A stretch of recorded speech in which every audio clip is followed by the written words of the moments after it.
Il tempo cambia e cambiamo anche noi, ma la nostra essenza rimane la stessa.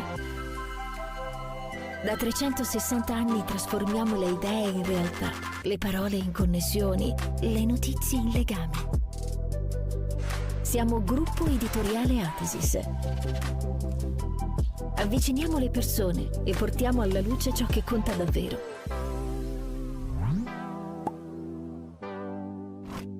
Siamo uniti dalla voglia di dare forma al mondo.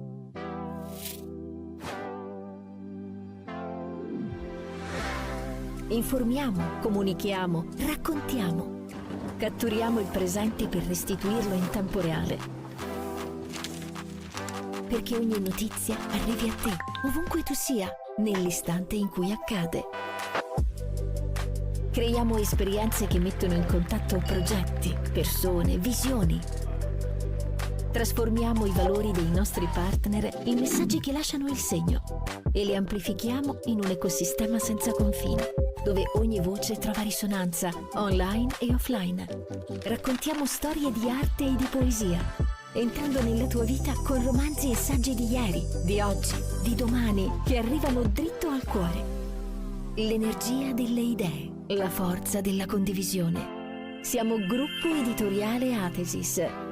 Content Creators dal 1664.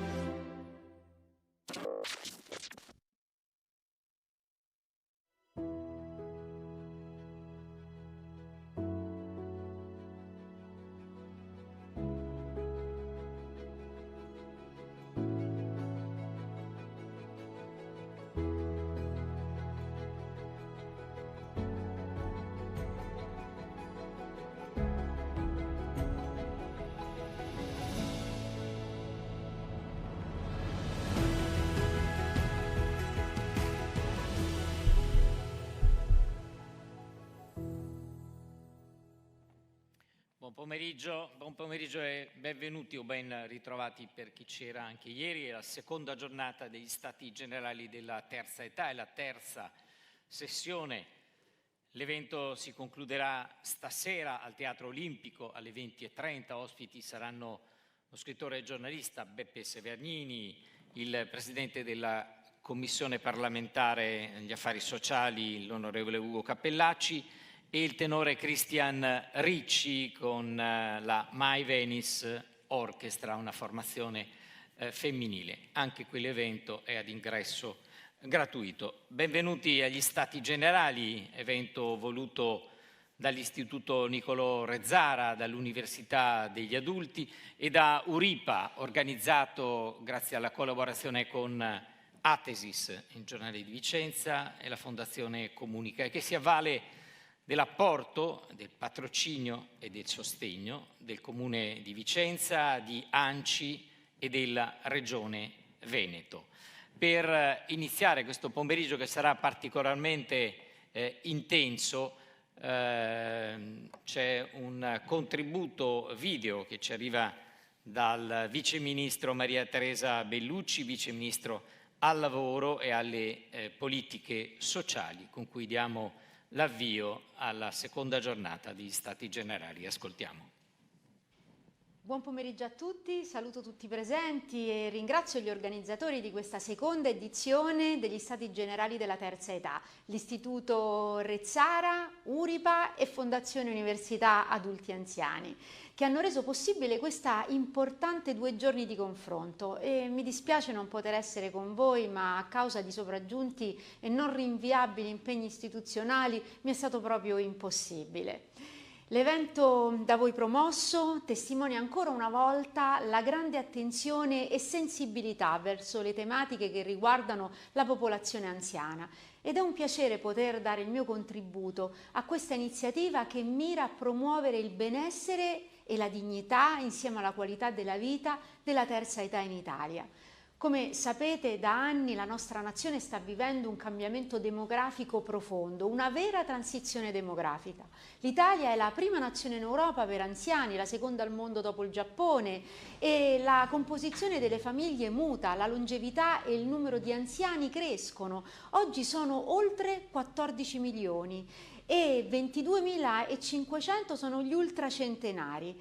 Al contempo ovviamente è aumentata anche la necessità di politiche mirate e concrete rispetto al bisogno degli over 65 e dunque oggi più che mai è evidente che mettere la persona al centro di ogni intervento non è solo un principio etico che questo governo sposa pienamente, ma è una vera e propria esigenza sociale. E in tale contesto la politica è rimasta immobile per troppo tempo. Nessun governo prima del governo Meloni ha affrontato in maniera organica le sfide legate al progressivo invecchiamento della società, con l'attuazione di una specifica legge che dedicasse alla terza età una misura che potesse mettere in protezione questa stagione della vita. Tantomeno ha dato in passato la nostra nazione un'apposita attenzione alla tematica della non autosufficienza nella terza età.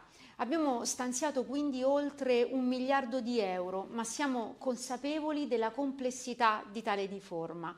È un intervento strutturale, altamente sfidante per tutte le istituzioni a tutti i livelli e quindi anche per le regioni e per gli enti locali.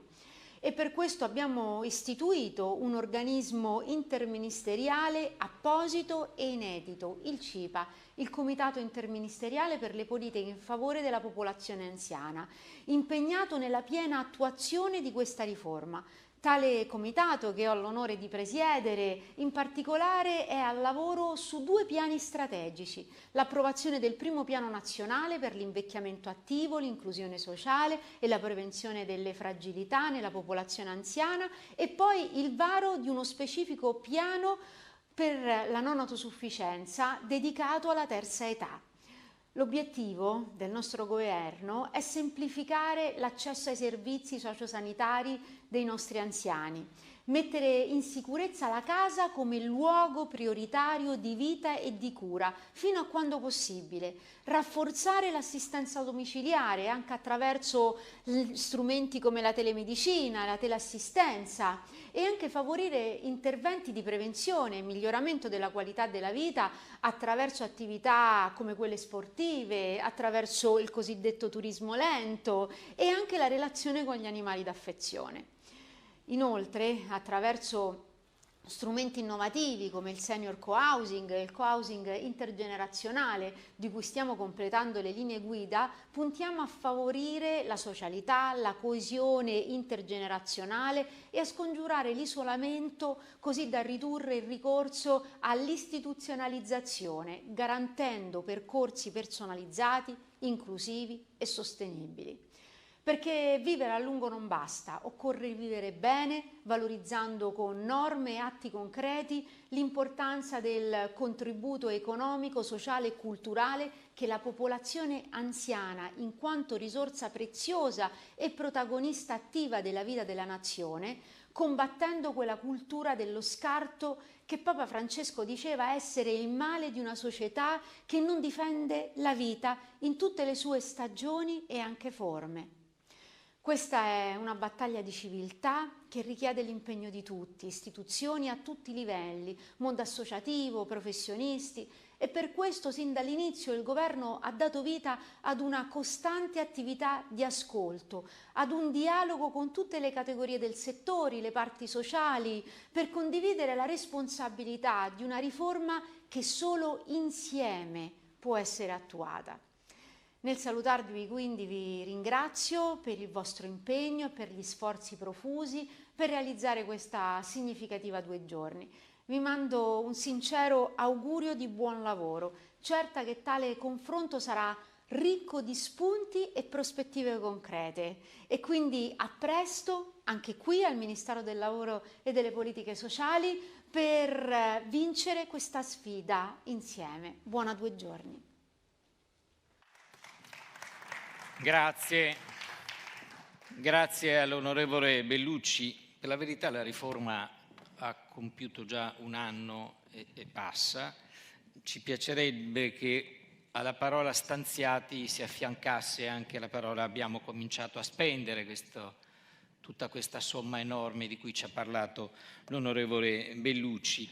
E invece abbiamo sentito dalle parole del Vice Ministro che è stato organizzato il CIPA, peraltro il CIPA fa parte il mio amico e co-organizzatore Roberto Volpe, però è tutto in itinere, dovrà preparare il piano per la non autosufficienza, dovrà dare vita al piano per l'invecchiamento attivo, aspetteremo le linee guida, ecco, stiamo sempre aspettando. La mia preoccupazione è che questo intervento non fosse molto diverso da quello che ci ha inviato lo scorso anno la Vice Ministra Bellucci. Non è lo stesso, ve lo garantisco, ma è molto simile. Noi aspettiamo sempre i decreti attuativi, perché anche questo governo non passi come gli altri per avere fatto alla storia, per aver fatto tanti annunci e poca concretezza. Però volevo iniziare, dicevo, questo pomeriggio che è molto intenso con una persona che rappresenta un'organizzazione che ci è stata a fianco nel promuovere gli Stati Generali, che è ANAP Confartigianato, perché è un'organizzazione che si spende quotidianamente a livello nazionale per favorire i valori dell'invecchiamento attivo e con Severino Pellizzari, che invito, è il responsabile regionale dell'organizzazione, ha voluto intitolare, proprio dopo prima ancora di sentire l'intervento del Vice Ministro, questo suo breve intervento con questo titolo: Anziani dalle parole ai fatti.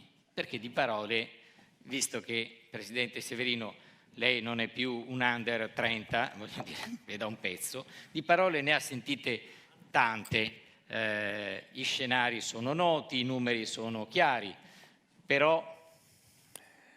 Allora, io ormai seguo la situazione di questo problema annoso, ancora ai tempi quando è uscita la famosa piramide rovesciata. Lei, dottor Ancetti, si ricorda benissimo. Ho seguito quasi tutta la legge sulla non autosufficienza, che era la relatrice, una deputata della sinistra, e praticamente adesso si chiama la legge della non autosufficienza. L'hanno finanziata con milioni di euro, mi sembra, no? È una sciocchezza di soldi. Io la Vice Ministro l'ho conosciuta a Roma, l'ho vista l'anno scorso, l'ho vista oggi.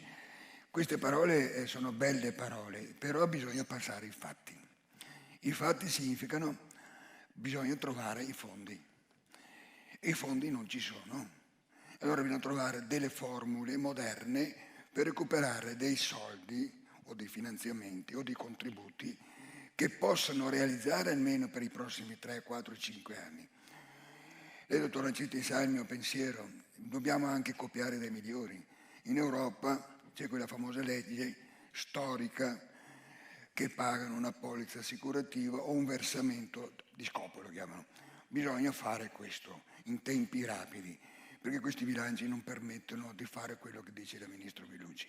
Pertanto bisogna cambiare registro. E a proposito di assicurazioni, voi come ANAP, anche ieri ce ne ha parlato il segretario generale Menicacci, una proposta l'avete lanciata. La proposta, che è una mia idea fissa storica, bisogna cominciare intanto a non inventare nulla, copiare dalla Germania, copiare dalla Danimarca e dalla Norvegia. Basta copiare e si fa. E pensare, io parlavo prima con un collega vicino a me, se andiamo avanti così, andiamo a sbattere, perché le persone che vivono in questo paese si stanno quasi rassegnando alla non soluzione di questi problemi. È vero, siamo quelli che vivono più a lungo, però è statisticamente provato che siamo tra i peggiori, che gli ultimi 10 anni di vita siamo i più sfortunati, per usare un eufemismo. Allora io dico alla classe politica, a questo governo, che probabilmente durerà 2 mandati, forse è il primo governo che farà 2 mandati in Italia. Allora devono cambiare tutto, devono trovare delle risorse straordinarie per poter far fronte a questi progetti che lei, dottor Ancetti, conosce quanto me, anche meglio di me. Questo è il concetto. Grazie, anche perché questa, se dovessimo chiamarla con il nome che ha, è un'emergenza, quella che arriva, quindi va trattata come un'emergenza. Grazie a Severino Pellizzari,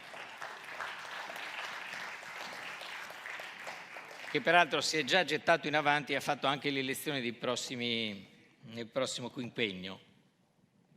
L'invecchiamento della popolazione sta rimodellando gran parte degli assetti sociali, anche di quelli economici, e peraltro questo è un tema che riguarda il nostro Paese, ma non solo il nostro Paese. Questo ha ovviamente grandi conseguenze che si riflettono nel campo della produzione, del consumo, nel mercato del lavoro e soprattutto sul versante del welfare, nel cui ambito sanità e sistema previdenziale sono e saranno sempre di più costretti a fare i conti con la questione demografica che via via assume i contorni, come ho anticipato, come secondo me dovrebbe essere chiamata una emergenza.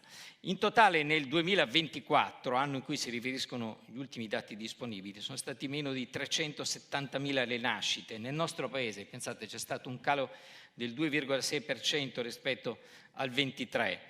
Il tasso di fecondità era a 1,20.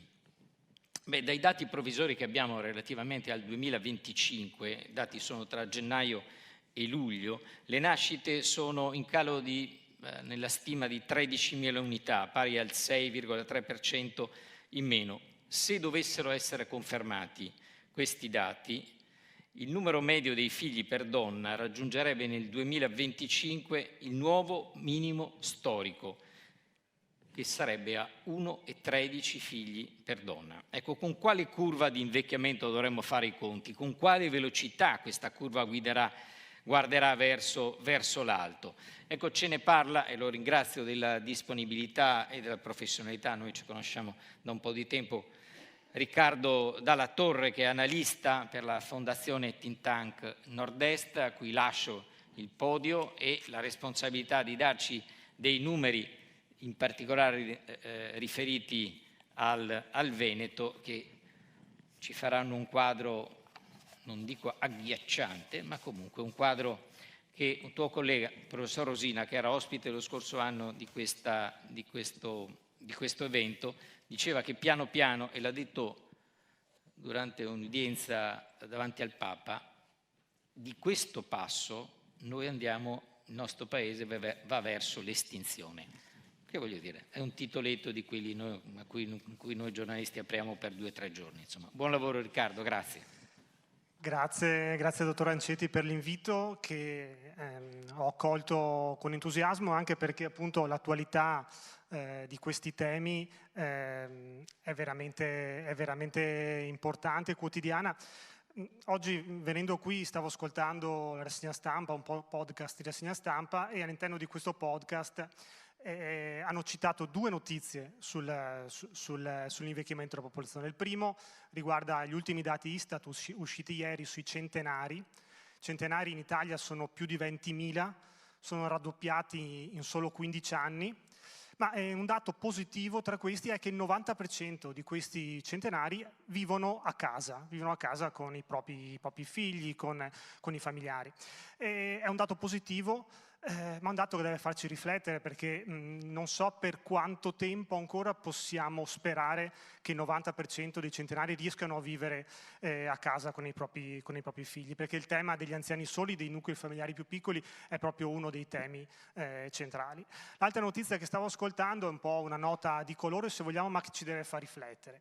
In Giappone, lo accennava anche il viceministro prima, che è il paese più vecchio al mondo, stanno aumentando gli attacchi da parte degli orsi. Uno pensa che sia una notizia che non ha a che fare con l'invecchiamento, invece una delle cause è proprio questo, perché l'invecchiamento della popolazione, che in Giappone è ancora più marcato che in Italia, sta spopolando interamente alcuni territori, e dove non ci sono le persone arrivano anche gli animali, e questo provoca ulteriori difficoltà che vedremo in realtà anche per quanto riguarda in particolare il Veneto, ma in generale il nostro Paese. Io faccio un passo indietro rispetto alla questione del Veneto, perché volevo fare delle osservazioni di carattere generale che riguardano un po' tutto il nostro Paese. In sintesi estrema sono questi 6 macro fenomeni che si stanno verificando nel nostro Paese. Sono questioni non certo nuove. I demografi, io non sono un demografo, ma i demografi ne parlano da almeno 10 anni.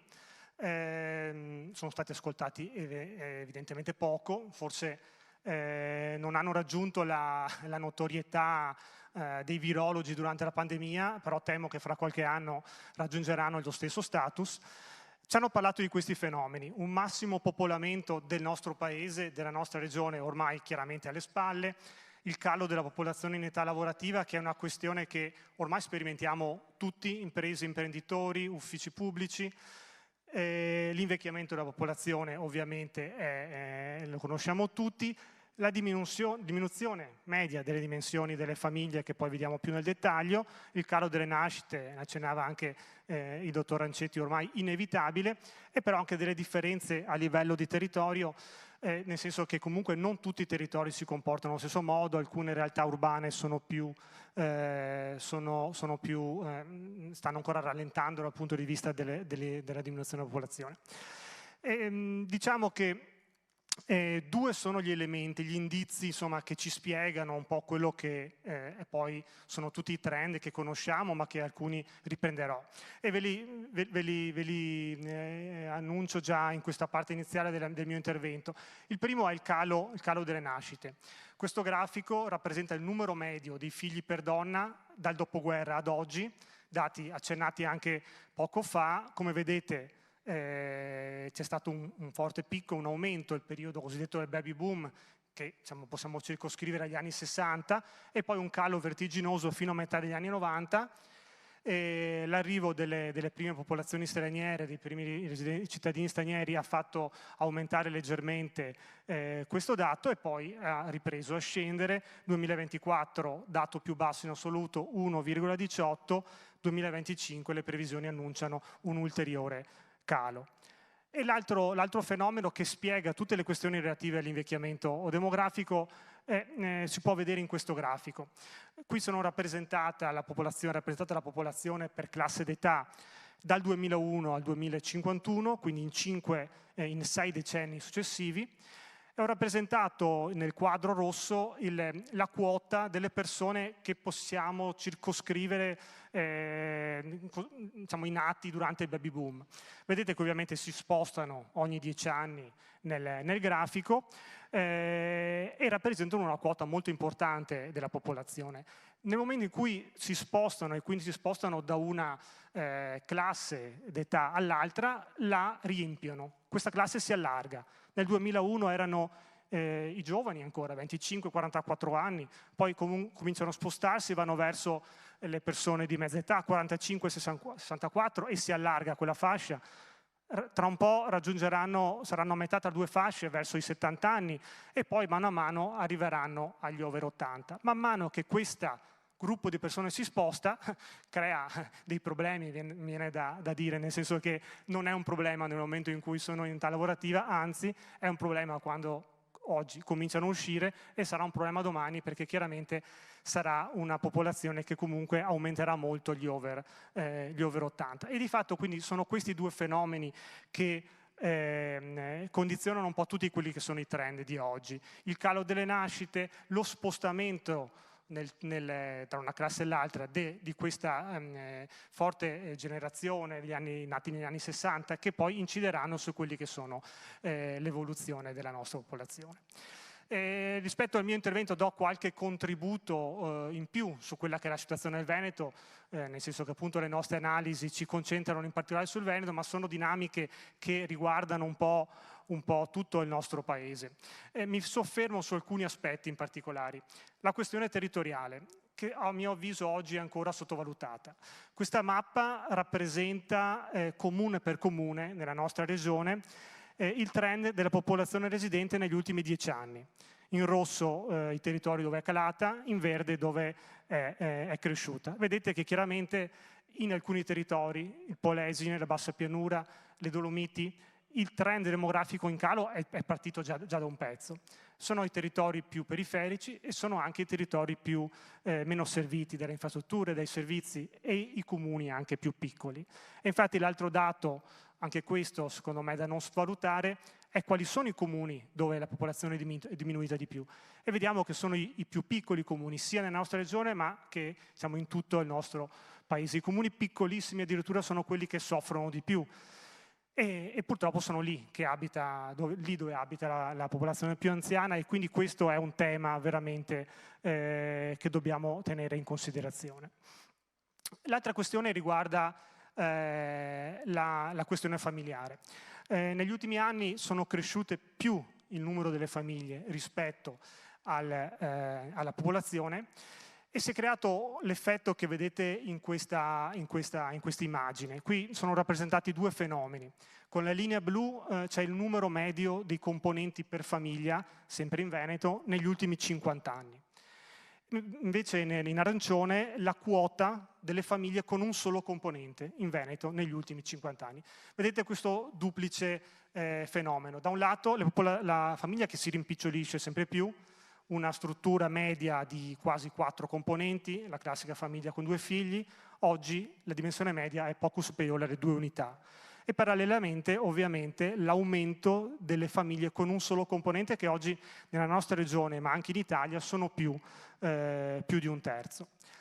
E questo è poi l'effetto sul territorio. E come dicevo prima, i territori più marginali sono i territori dove le famiglie con un solo componente sono di più di un terzo in tutta l'area montana, in tutti i piccoli comuni. È chiaro che questo è un altro tema da tenere presente. Veniamo alla parte di previsioni. È chiaro, il calo lo conosciamo tutti, in Veneto se rimaniamo ai prossimi 2-3 decenni tutto sommato e contenuto, addirittura negli ultimi anni c'è stata una quasi stabilità grazie alla popolazione straniera, ma vediamo che nel medio-lungo periodo il calo, siamo già al 14% in Veneto, in altre aree del paese ovviamente è ancora maggiore. Ma il dato più interessante riguarda la composizione della popolazione per classe d'età. Qui faccio una piccola premessa. Tutti i dati sulle previsioni che io ho riportato e che citiamo, diciamo, e che escono sui giornali, riguardano quella che è il cosiddetto scenario mediano, cioè lo scenario più verosimile. E lo scenario più verosimile, ancora oggi, dell'Istat, considera per i prossimi anni un aumento del numero medio di figli per donna. Quindi diciamo che è ancora uno scenario per certi aspetti positivo, però è chiaro che i dati che continuano a uscire ci fanno capire che probabilmente questi numeri, questo calo, sarà ancora maggiore ogni nuova previsione che viene elaborata dall'Istat. E per quanto riguarda quindi di conseguenza la composizione per classe d'età, questo rispecchia un po' quelle che sono le considerazioni appena fatte. Vediamo la situazione per il Veneto, questo doppio fenomeno dell'uscita di una componente importantissima di popolazione in età lavorativa, 300.000 persone nei prossimi, la popolazione in età lavorativa quasi 600.000 persone nei prossimi 25 anni, e dall'altra parte la forte crescita degli over 65, più 435.000. Vedete come cambia proprio anche le quote. Fra 25 anni più di una persona su 3 avrà più di 65 anni, e invece poco più del 50% della popolazione sarà in età lavorativa.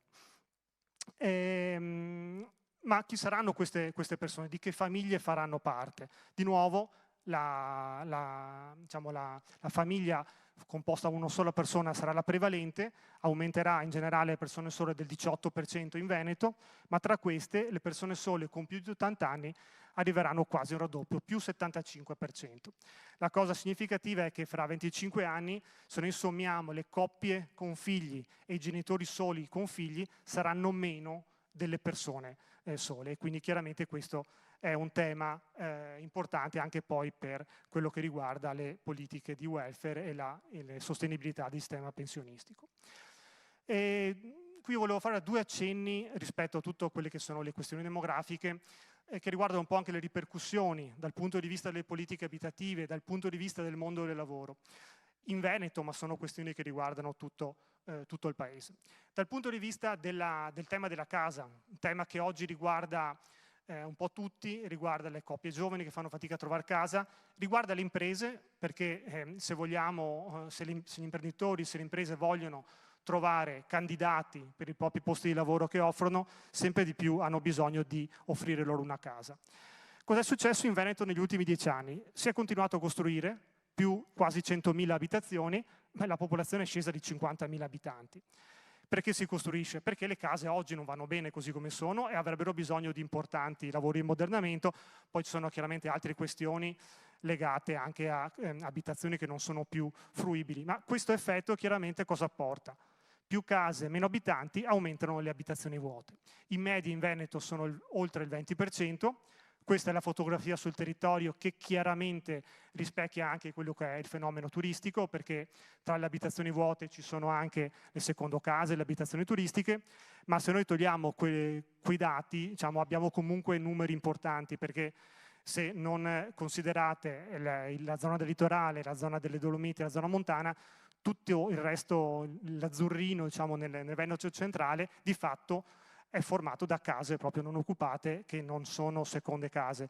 E quindi vedete che in ampie zone della nostra regione tra il 15 e il 30% delle abitazioni non sono occupate. E che abitazioni sono? Vecchie e non adeguate ad ospitare sia i giovani e sia gli anziani. Le case è in generale il patrimonio abitativo del Veneto, del nostro paese è abbastanza datato, gli immobili risalenti agli anni 60-70 sono più di un terzo, tra le case non occupate questa quota aumenta in più, aumenta ancora, e quindi sono case che hanno bisogno di importanti lavori di manutenzione. Noi come paese stiamo uscendo dalla sbornia del superbonus, per cui è chiaro che le risorse sotto questo punto di vista, pure se non necessarie, difficilmente verranno stanziate. Una pillola sul mercato del lavoro, sono questioni che, insomma, note, il tasso di occupazione continua a crescere nel nostro paese, per fortuna anche nella nostra regione. In Italia siamo oltre il 62%, in Veneto siamo al 70%, dall'altro lato il tasso di disoccupazione scende, ormai in Veneto di fatto è arrivato a un valore frizionale, 3% difficilmente potrà scendere. Ma se noi vediamo le previsioni appena elaborate dall'Istat sulle forze del lavoro, quindi gli occupati e le persone in cerca di occupazione, questo è un dato che riguarda il nord-est, quindi Veneto, Trentino Alto Adige, Friuli Venezia Giulia, Emilia Romagna, vedete che le previsioni indicano per i prossimi 25 anni meno 300.000 persone, forze lavoro, che usciranno dal mercato del lavoro, quindi meno 300.000 persone in meno, a fronte delle quasi 600 che escono dall'età lavorativa. Però se noi osserviamo la struttura per classe d'età, ci sono, insomma, dati anche non sorprendenti, ma che devono farci riflettere. Diminuiranno i giovani non solo perché sono meno, ma anche perché magari studieranno di più, quindi meno 15-18 anni lavoreranno, e l'unica classe che aumenta saranno gli over 65. Più 60% nei prossimi 25 anni, è un effetto chiaramente dell'età pensionabile che aumenta, ed è un effetto però anche magari di persone che decidono per professionalità, per livello di istruzione, di rimanere nel mercato del lavoro, e l'auspicio è che sempre di più rimangano per poter permettere la sostenibilità del sistema. Chiudo solamente con un'immagine d'insieme di quelle che è un po' il quadro di oggi, che ho cercato di riassumere velocemente in questi flash legati appunto ai numeri, un quadro molto complesso.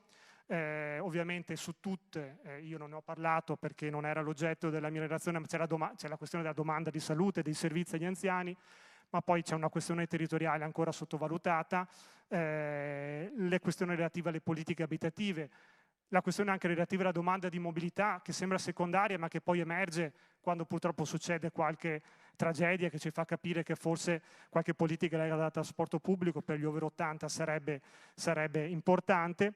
Un ruolo al mercato lavoro da ricostruire anche in funzione di invecchiamento attivo e non solo per obblighi pensionistici o di tenuta del sistema del welfare, e quindi diciamo è un quadro molto complesso, le situazioni sono complesse, però è importante cominciare a lavorare da questo punto di vista. Diciamo, l'obiettivo di questi incontri, di questi 2 giorni, che ormai è il terzo anno, è quello proprio di riuscire a cominciare a tracciare un'agenda di lavoro, perché che sia questo governo, che sia il prossimo, che siano i presidenti di regione, che siano qualche sindaco coraggioso, è importante cominciare veramente a agire anche con azioni magari semplici, stanziando piccole risorse, cercando obiettivi anche raggiungibili per arrivare a delle soluzioni che siano veramente importanti, che riescano di incidere sul futuro della società, importante sia per i meno giovani, ma anche poi per i figli, per le famiglie che altrimenti non hanno soluzioni, non hanno strumenti per affrontare questi cambiamenti molto, molto difficili. Vi ringrazio e buona continuazione di lavoro. Grazie. Grazie al dottor Riccardo Dalla Torre, analista della Fondazione Think Tank Nord-Est, per questo quadro che ci ha offerto. La famiglia rappresenta la prima risorsa di sostegno per la persona anziana, ma purtroppo spesso è anche l'unica risorsa ad occuparsene. I familiari sempre di più si occupano non solo della gestione della vita quotidiana, ma anche si impegnano nell'offrire un supporto emotivo, un senso di appartenenza, che è un elemento indispensabile per il benessere psicologico della persona accudita e aiuta anche ad aumentarne l'autostima. Sostenere un proprio caro a casa non è soltanto un atto d'amore di un figlio verso un genitore, ma è anche un impegno, e soprattutto un impegno che richiede equilibrio tra la necessità della persona assistita e le necessità dei familiari. Questo, per chi ha avuto un'esperienza del genere, è noto, non è sempre possibile, vuoi perché la rete familiare peraltro ha maglie sempre più allargate, perché ci sono meno figli, perché sono sempre di più le persone sole, ce lo diceva Riccardo Dalla Torre proprio pochi istanti fa, e quando ci sono i figli logisticamente non è detto che siano nelle condizioni di raggiungere i genitori quotidianamente. Ecco, di questo qual è il ruolo della famiglia nell'assistere, nella cura della persona, sia che sia a casa, sia che sia in una struttura protetta. Ce ne parlerà Monsignor Renzo Pegoraro, che è presidente della Pontificia Accademia per la Vita, che dialoga insieme con la collega Cinzia Zuccon. Ringrazio entrambi della disponibilità. Benvenuto Monsignor Pegoraro, grazie del suo contributo e grazie a Cinzia che mi affianca oramai da alcuni anni, mi sa che è over anche lei. Ormai sì, anch'io sono ormai parte di questo tsunami. Monsignor Pegoraro, intanto benvenuto. Abbiamo visto dai dati quello che sta per arrivare, lo stavo dicendo, è uno tsunami che è da tanto tempo che vediamo ingrossare quest'onda. Anziani sempre più soli, anziani sempre di più, e servizi che già adesso sono praticamente al collasso, e famiglie che sono sole ad affrontare queste situazioni, sia nell'assistenza domiciliare, sia nel sostegno ai servizi, anche alle rette. Ecco, lei ha parlato più volte della necessità di affrontare il problema da una prospettiva nuova. Qua mancano i decreti attuativi, probabilmente perché non ci sono neanche i soldi per la riforma, però lei dice dobbiamo mobilitare sostanzialmente, per andare incontro alle famiglie, un altro tipo di progetto, un altro tipo di approccio al problema. Sì, grazie. Beh, il problema è complesso, quindi non ha soluzioni semplici. E non è neanche solo questione di numeri, che pure i numeri hanno una certa rilevanza. Teniamo presente che alcune cose sono proiezioni, sono trend, e quindi chiederà un monitoraggio anche molto attento, perché non sappiamo anche nell'arco di 5-10 anni cosa succeda su certe cose.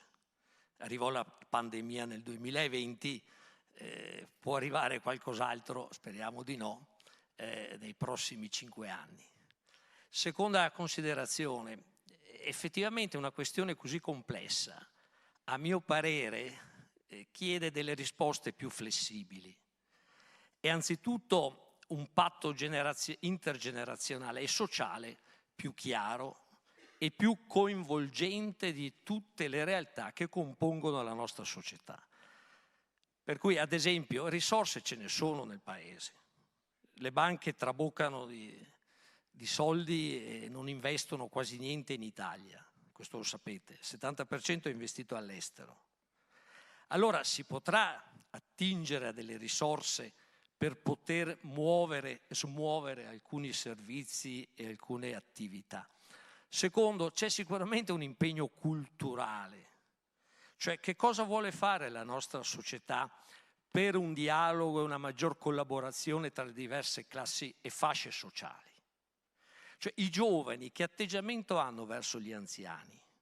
Non lo sappiamo bene, perché da un lato c'è una difficoltà di capirsi, gusti, sensibilità, ritmi di vita molto diversi. Però dall'altra parte può esserci una collaborazione molto più efficace per realizzare un dialogo e una collaborazione di un certo tipo. E a tal proposito evidenzio anche come attingere, come stimolare che nei giovani ci sia di nuovo una certa attrazione verso le professioni di cura. C'è un calo di chi vuole fare gli infermieri, di chi vuole fare i medici, di chi vuole fare anche un certo tipo di attività assistenziale, che non è solo questione del salario, che sicuramente va aumentato e reso più adeguato, ma anche la presa in carico, la capacità di cura di chi ha bisogno, può essere anche un'occasione di posti di lavoro. Cioè potenziare i servizi è un po' alla volta mettere da parte, perché lo faranno altri, questo voi lo sapete, il discorso industriale o di altre attività, eccetera.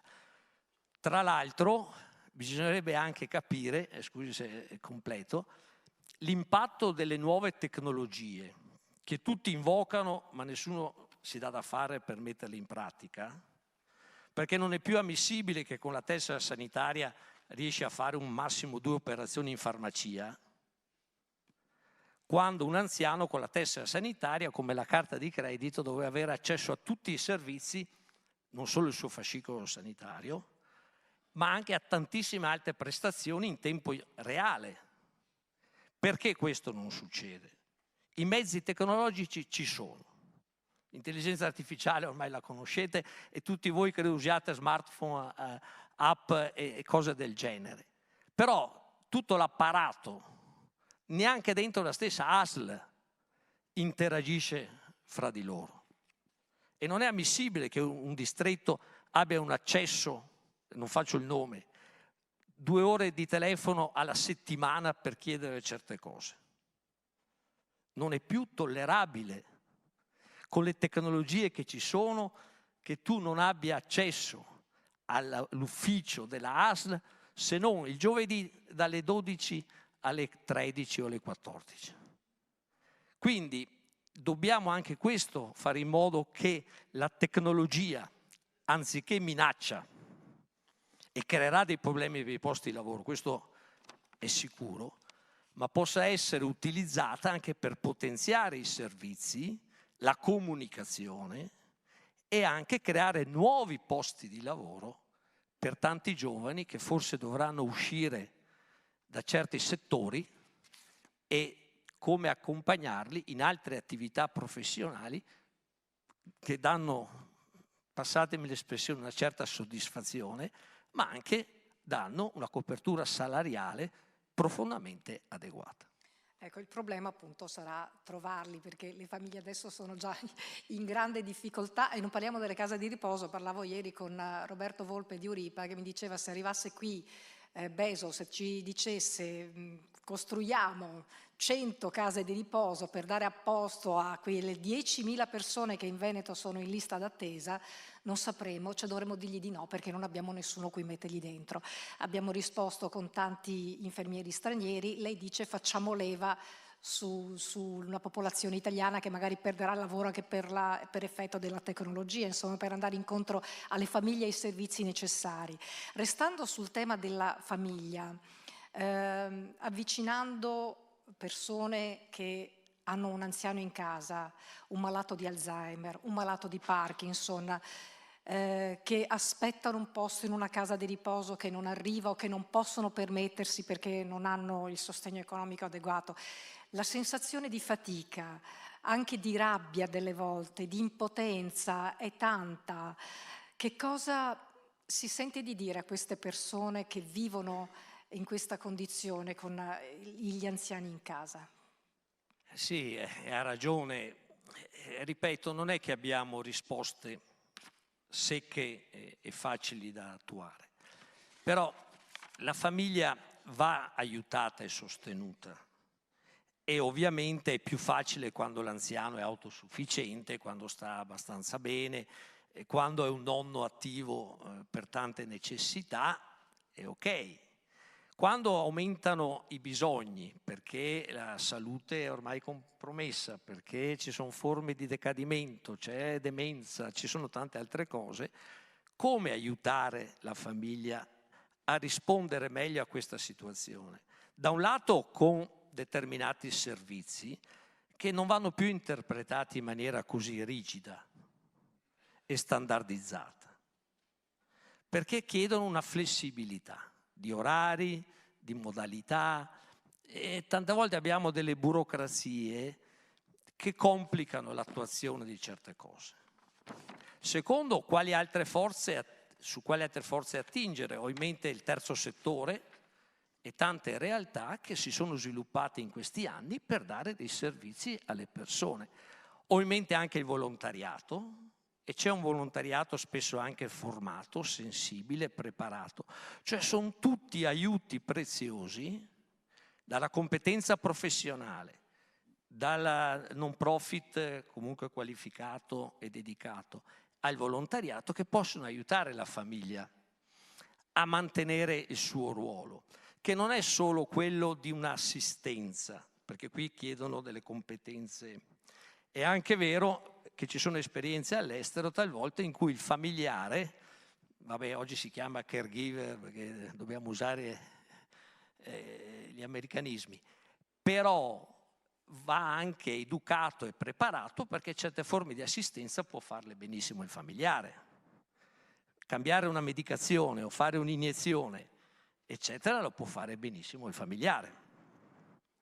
E abbiamo già esperienze, poi noi non lo diciamo bene, poi lo fa la badante. A mia mamma 30 punture di eparina l'ha fatta la badante. Vabbè, uno può farsene da sé, eccetera. Però se viene qualificato, riconosciuto, talvolta anche monetizzato e anche supervisionato, anche il familiare può sentirsi più protagonista e avere un introito anziché solo una spesa quando si prende carico di un anziano a casa. E come far pace con questo senso di colpa che magari arriva perché si è in affanno e magari i figli sono pochi che si occupano dei genitori e non ci si riesce a farcela? Se posso, risposte più flessibili. Se può stare in casa con le condizioni che ho detto e coinvolgendo diversi attori, oggi chiamiamoli stakeholder perché siamo tutti... e che possono avere un ruolo importante nell'accompagnare e aiutare la famiglia, ben venga. È anche vero che ci sono situazioni, o perché la patologia è molto grave e quindi chiede un'assistenza molto pesante, o perché effettivamente la famiglia non regge più perché si è ammalato anche il figlio, si è ammalato, cioè più uno diventa anziano più si ammalano anche i figli, per certi aspetti, perché se hanno 70 anni non è che siano sempre in buona salute neanche i figli. Allora, che cosa può dare, per esempio, l'RSA o Casa Anziani o altre forme anche di comunità assistenziale e di condivisione, di socialità? Perché in certi casi rimanere a casa da soli, al massimo con la badante, in appartamenti, io ho presente la città, dove effettivamente sono appartamenti bunker, perché non entra nessuno neanche, perché poi c'è una paura oggi di chi suona, di chi si presenta, di tutto quello che oggi succede, che sta generando anche un timore negli anziani di non fidarsi degli altri. Come mantenere anche una maggior socialità, per cui la famiglia, se non regge per tanti motivi, l'RSA comunque è un ambiente di maggior socialità. Cioè, se voi andate per le case di tanti anziani che sono o da soli o con la badante, cioè, è tanta televisione, tanta televisione. Per cui dicono, è chiaro che un tasso di ascoltatori c'è sempre, perché hai 2 milioni di anziani che guardano la televisione 24 ore su 24, ma che tipo di socialità? Allora, la famiglia può aiutare a coltivare delle relazioni, e finché può va aiutata la famiglia e va sostenuta anche con una rete intorno di altri soggetti, dal medico di famiglia, dicevo, al volontariato.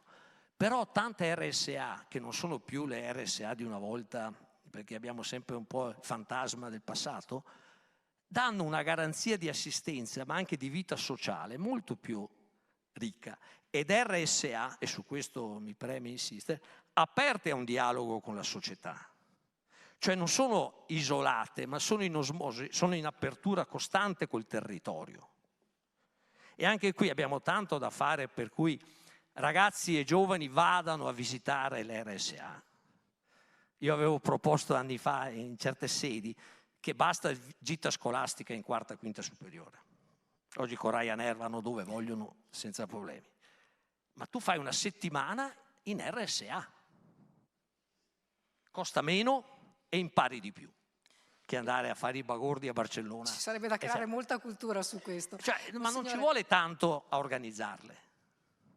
Però alla fine diventa comodo assecondare certe cose anziché promuovere determinate attività. Può darsi che i giovani che sono oscillanti nelle mode e nei gusti possono essere anche più disponibili di quello che noi pensiamo, ma nessuno fa la proposta, salvo casi isolati, e ha messo in campo delle iniziative per cui l'RSA è visitata costantemente da giovani.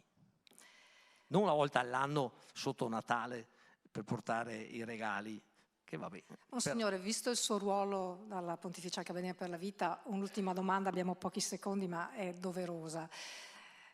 Accompagnare l'anziano significa accompagnarlo con dignità, con rispetto, con la cura della relazione, ma anche il rispetto nell'ambito del fine vita. Ci sono tanti anziani in stato vegetativo nelle RSA e nelle abitazioni. Ecco, in che modo possiamo accompagnarle a una fine che sia dignitosa, evitando l'abbandono ma anche l'accanimento terapeutico? No, siamo precisi nei termini, non sono in stato vegetativo. Il stato vegetativo è una cosa ben precisa che va definita in maniera corretta, se no creiamo un sacco di pasticci come se è in coma, non c'entra niente. Abbiamo persone con demenza, che è un'altra cosa, abbiamo persone col Parkinson, abbiamo stati degenerativi, eccetera, eccetera, eccetera. E quindi cerchiamo di capire come con queste persone affrontare anche le ultime fasi della vita. Ci sono due problemi qua e sono schematico. Uno, quando è che uno si prepara anche all'ultimo percorso della vita? 50 anni, 60 anni, 70 anni? Quando è che uno fa testamento oggi? Lasciamo stare il testamento biologico cosiddetto, ma il testamento di case, campi e tutto il resto. Cioè quando è che uno parla in famiglia e dire se capitassero certe cose, se io vado incontro a come affronteremo questo passaggio? Secondo, nelle case di riposo, ma anche il medico di famiglia che segue a casa, quale pianificazione condivisa delle cure? Cioè, quando c'è una malattia seria e si sa come evolverà, la legge 219 del 2017, articolo 5, parla di una pianificazione condivisa delle cure, in cui si cerca di condividere con l'anziano, con la famiglia, ma anche con tutti i curanti, come affrontare quando la situazione peggiorerà e che cosa fare o non fare di fronte a quella situazione. Morirà a casa? Sarà trasportato in ospedale? Farai ancora trasfusioni o non farai trasfusioni? Sospenderai o non sospenderai? Cioè, com'è che si condivide un percorso quando le situazioni ormai evolvono in un certo modo?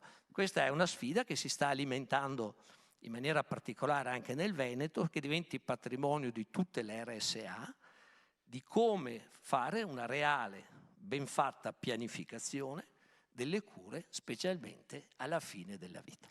Grazie a Monsignor Renzo Pegoraro e do la parola a Luca.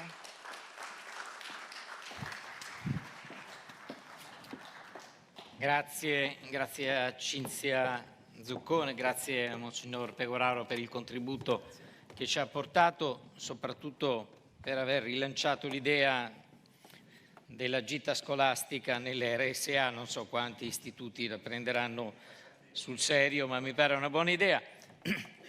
Sul tema del testamento, Monsignore, soltanto il 10% in Italia fa testamento. Per la verità, le persone più anziane 1 su 5. Ma uno degli ospiti di questa sera, lo scrittore e giornalista Severnini, mi confidava qualche giorno fa, che abbiamo fatto una call insieme, che lui ne ha già fatti 8. Quindi ha una strategia di cambiamento significativa. Il tema del prossimo intervento è stato spesso chiamato in causa ieri dal presidente nazionale di geriatria, professor Ungar, e cioè il tema è l'ageismo, che si riferisce a qualsiasi forma di discriminazione o di stereotipo che è basato sull'età. Abbiamo chiesto a Rosanna De Beni, presidente della Società Italiana di Psicologia dell'Invecchiamento, di analizzare i pregiudizi nei confronti degli anziani, le ripercussioni sulla qualità della vita e l'importanza di agire per creare una società che ci rispetti e ci supporti quando diventeremo o siamo già anziani. Ha bisogno del podio?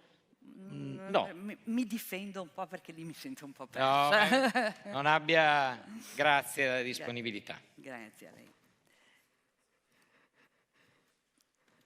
Poi ho anche la luce, se non vi dispiace parlo da qui che ho meno. Buongiorno a tutti, sono ancora nell'eco delle parole del Monsignor Pegoraro, e l'argomento che così un po' scelto di presentare qui è questo sconosciuto. Non c'è neanche una parola in italiano. Era per la luce negli occhi. Dunque, ageismo è un bruttissimo neologismo, anglicismo terribile, ma come lo chiamiamo? Il pregiudizio basato sull'età, lo stereotipo, l'atteggiamento nei confronti dei vecchi. Vado con questo, ma vorrei subito dirvi delle cose per farvi capire quanto questo, a mio avviso, e sono 45 anni che studio l'invecchiamento. Ho incominciato in epoca in cui non c'era un interesse personale, ma via via mi ha appassionato, e trovo che questo argomento, che non è affrontato, è un argomento centrale che va svelato, perché è dentro in ognuno di noi ed è ben presente e chiaro dal punto di vista psicologico, perché è dentro ognuno di noi. Monsignor Pegoraro prima diceva, ma quando è che noi ci rendiamo conto che la nostra vita ha dei limiti e un termine? Quando ci confrontiamo con questi limiti e con questo termine? Questo, siccome abbiamo un'enorme paura, la psicologia l'ha anche formalizzato, terror management theory, è il terrore più profondo, allora lo eliminiamo da noi e togliamo lo sguardo anche da tutti quelli che questo aspetto ci possono ricordare. Perché non è possibile che l'aspetto di cura, che è il fondamento della società e della cultura, si dice che la società civile è nata nel momento in cui un uomo era caduto, si era rotto il femore milioni di anni fa e ha trovato qualcuno che lo ha riparato, che gli ha portato da mangiare, che gli ha permesso di guarire quel femore rotto e di riprendere. Quindi questa è la nostra base. Che invece si rifugga da questo e che ci si deve aumentare. Ci dice qualcosa di più. Il dottor Volpe mi diceva l'anno scorso, quando ci siamo incontrati, che 2 bravissime OS che lavoravano da lui, che avevano uno stipendio adeguato, che lo avevano abbandonato per fare un lavoro più pesante, meno di soddisfazione. Ma non era il lavoro di curare i vecchi, perché i vecchi sono gli ultimi. E chi cura i vecchi cura gli ultimi, e quindi fa parte dello stesso stigma. Questo è quello di cui vi voglio parlare. È uno stereotipo, cosa pensiamo, è un pregiudizio, cosa sentiamo, ed è una discriminazione rivolta alle persone per il solo fatto della loro età.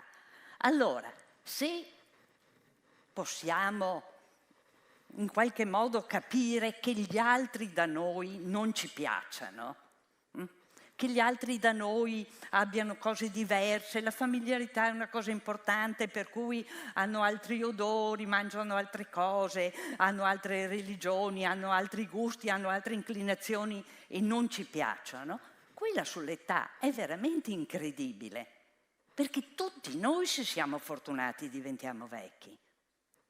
Non è altro da noi. Un mio gran maestro, il professor Cesare Bianchi, ha scritto un libro, Vecchio sarà lei.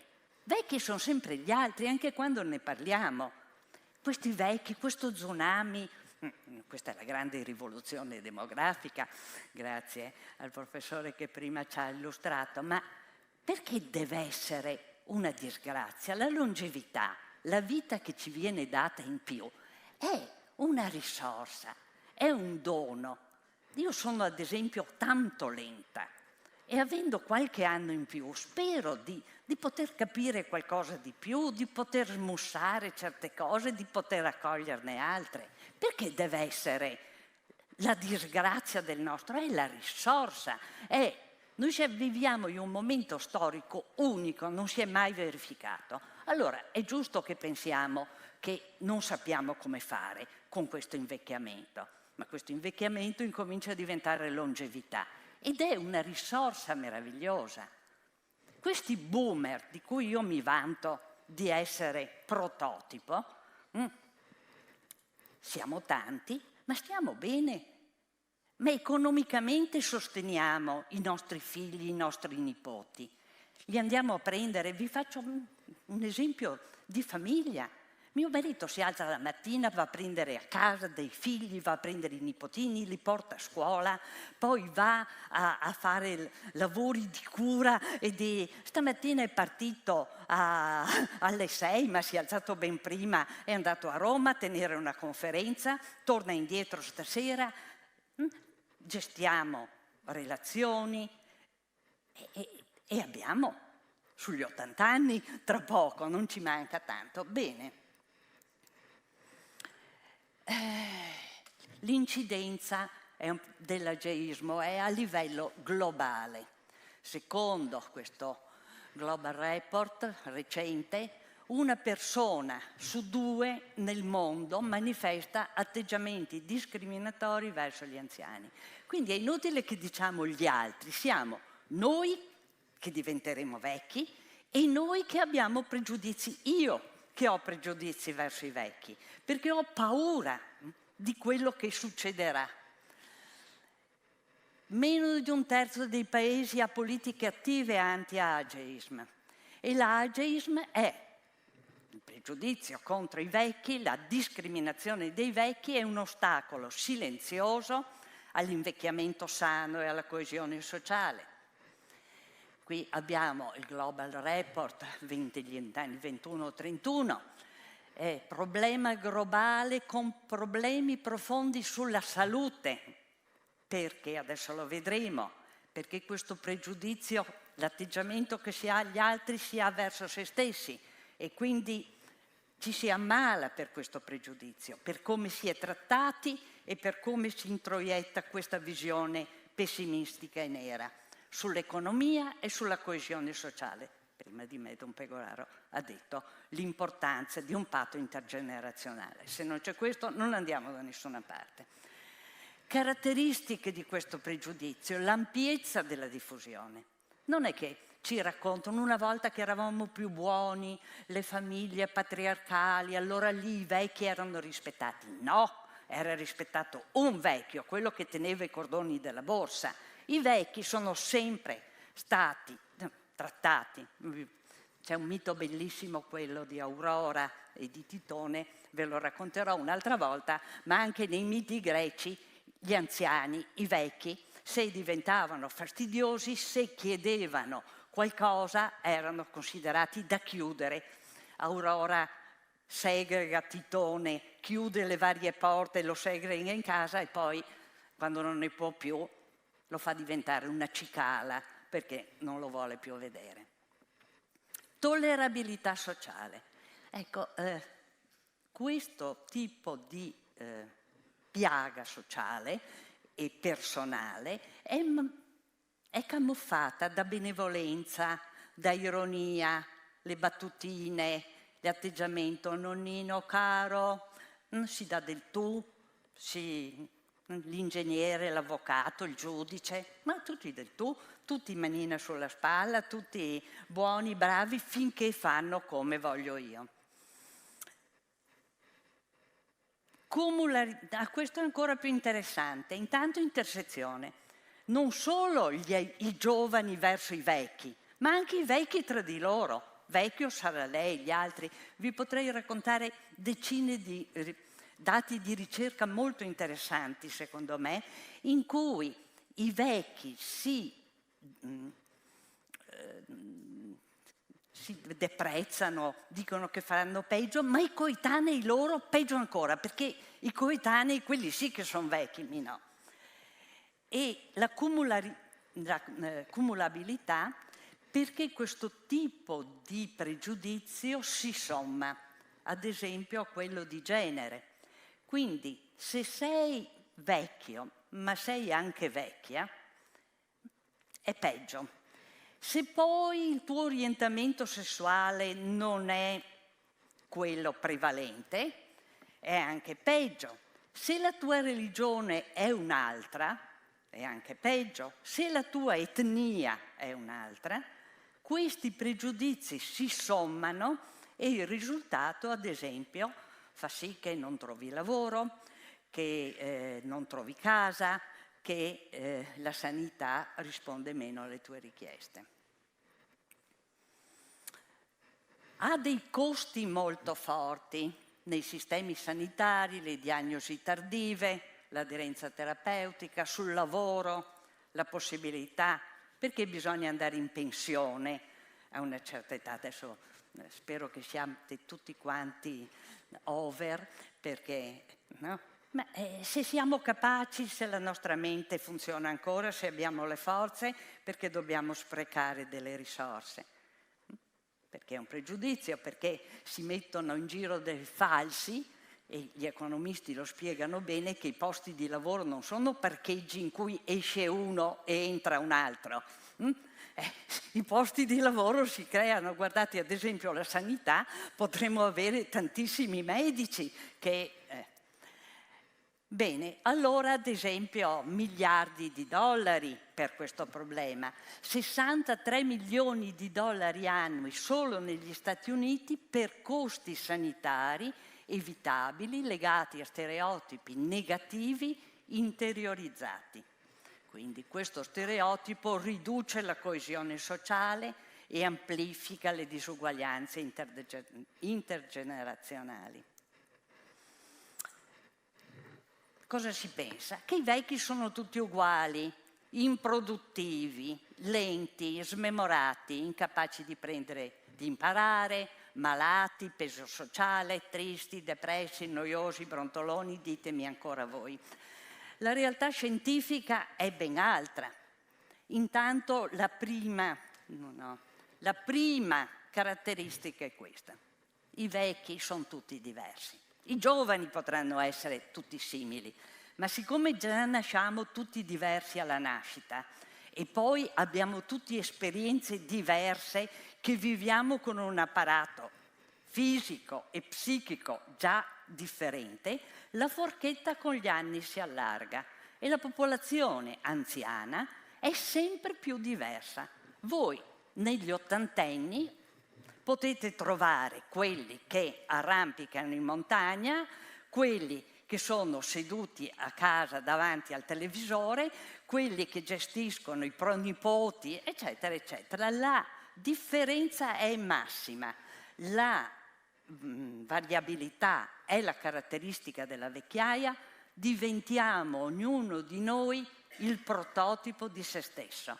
E quindi guardiamo bene di curare e di migliorare, di smussare, di diventare più flessibili, di apprendere lifelong learning tutto lungo l'arco di vita.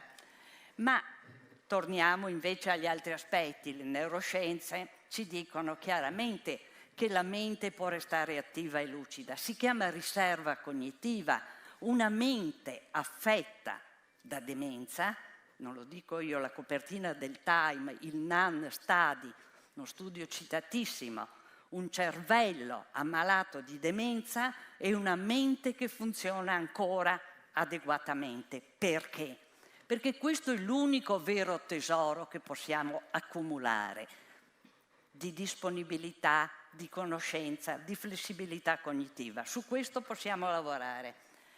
È sempre possibile apprendere nuove abilità. La flessibilità cognitiva è un dato scientifico. Anche le persone con demenza conclamata sono in grado di apprendere con delle limitazioni. Io devo dirvi che invidio grandemente i ventenni e le loro abilità cognitive, però ancora adesso studio e imparo, a tutte le età con una differenza. Da questo punto di vista, siccome il picco delle abilità cognitive è intorno ai 20 anni, allora dovremmo dire che dai 20 anni si incomincia a invecchiare cognitivamente.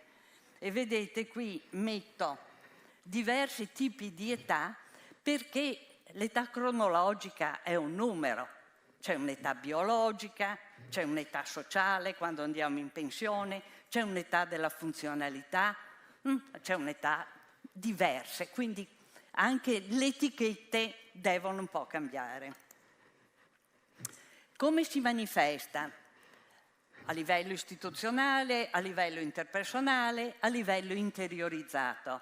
Lascio alla politica, alle istituzioni, il resto, ma dal punto di vista psicologico il fatto che quando gli altri mi guardano e mi dicono beh ma insomma non è mica tanto centrata, beh ma non sta nei tempi, mi direbbero tutti i miei allievi che ero così anche 30 anni fa che sballavo sempre i tempi, quindi non è perché sono vecchia.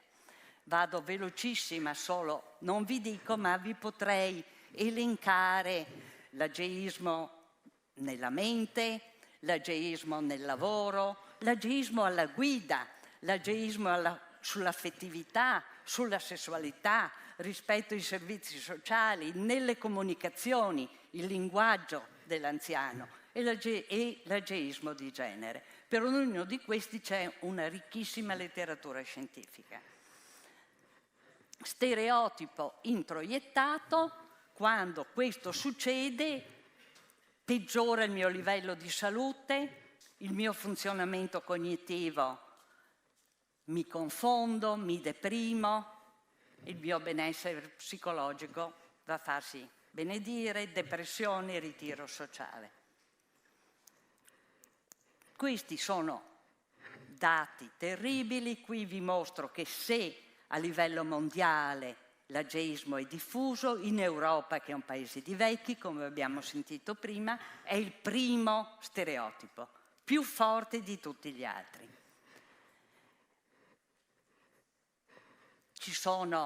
C'è l'idea di avere un nuovo paradigma che è basato non sul terrore, non sull'obnubilazione, non sull'emarginazione, non sulla negazione della vita.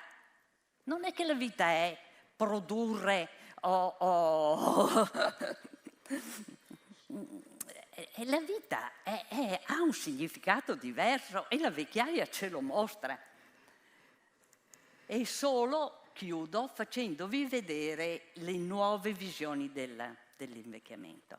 Se questo stereotipo, questa idea ci fa ammalare, ci rende soli, ci emargina, ci fa morire prima, possiamo avere un'altra visione. Possiamo avere una visione che, ad esempio, abbiamo davanti degli anni fortunati in cui possiamo ancora possiamo essere più liberi, possiamo essere più creativi, possiamo essere di maggiore aiuto agli altri.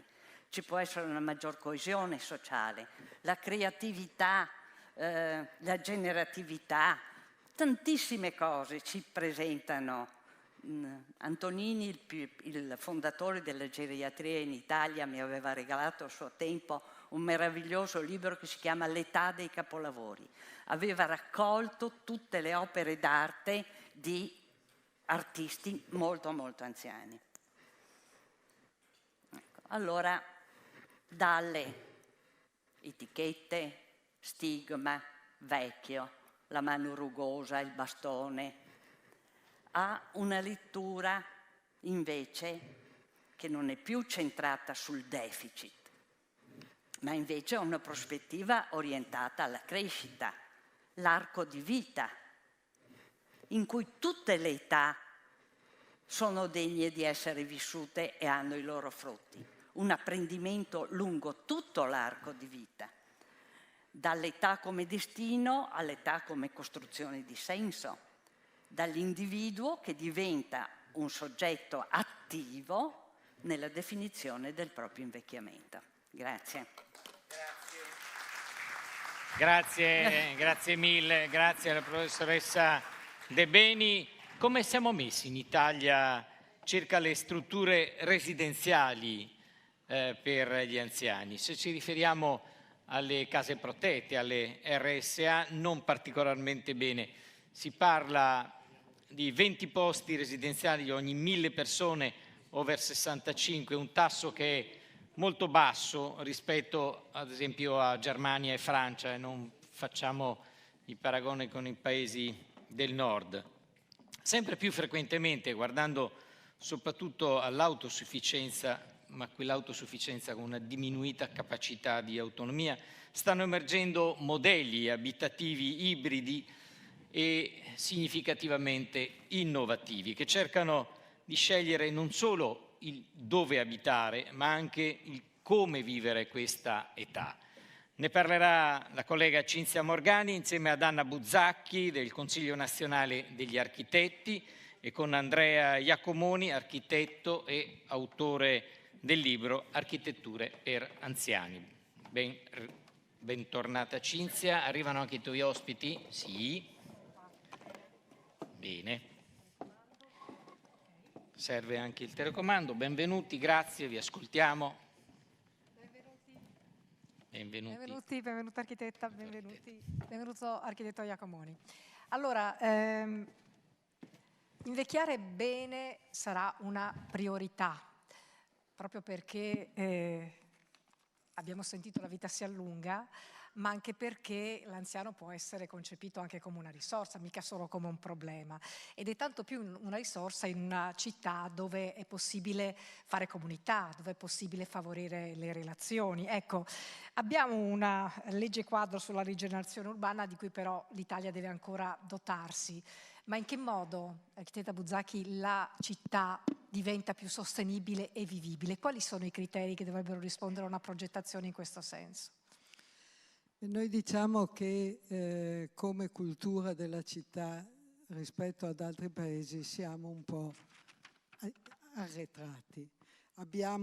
Allora, questo secolo è detto il secolo delle città, perché in prospettiva la prospettiva e le analisi ci dicono che la gente tenderà sempre più a concentrarsi nelle città.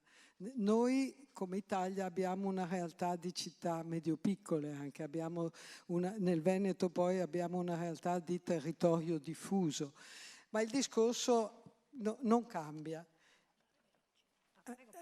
Sì, in realtà il tema della città, noi abbiamo delle città che derivano da un'urbanistica che ha una legge del 42 e una legge di espansione delle città. Oggi le città ormai sono state costruite per zone funzionali e abbiamo una carenza di organizzazione dei servizi.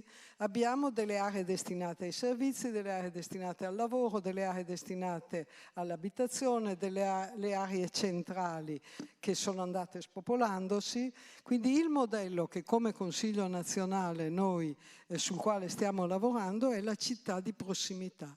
Riorganizzare, anche in vista della lotta ai cambiamenti climatici, riorganizzare la città su una prossimità di servizi, di spazi comuni, di spazi di relazione in cui la gente possa vivere e riconoscersi nella sua quotidianità, quindi ridurre la mobilità, accorciare i percorsi che quotidianamente si compiono e quindi creare anche un modo per mantenere un'intergenerazionalità nei centri e oggi le categorie deboli vengono espulse dai centri, espulse, allontanate e vanno nelle periferie. L'accessibilità dei alloggi, accessibilità anche come costi e non solo fisica. A proposito di far interagire relazioni e generazioni diverse, lo sentivamo anche prima, lei se ne è occupato come direttore del centro di ricerca Focus alla Sapienza, che si occupa del paesaggio, della rivitalizzazione dei piccoli centri, e ci sono degli interessanti esempi di abitazioni intergenerazionali. No? Abbiamo, credo, un primo esempio di co-housing in Italia da illustrare, se può far azionare il telecomando. Eccolo qui, lo vediamo subito. Ce ne parla, architetto? Allora, intanto grazie, buonasera a tutti, grazie per l'invito che ho accolto con molto piacere, perché da un po' di anni mi occupo di questo lavoro, non solo come direttore del centro di ricerca, ma anche come architetto, ricercatore e docente universitario.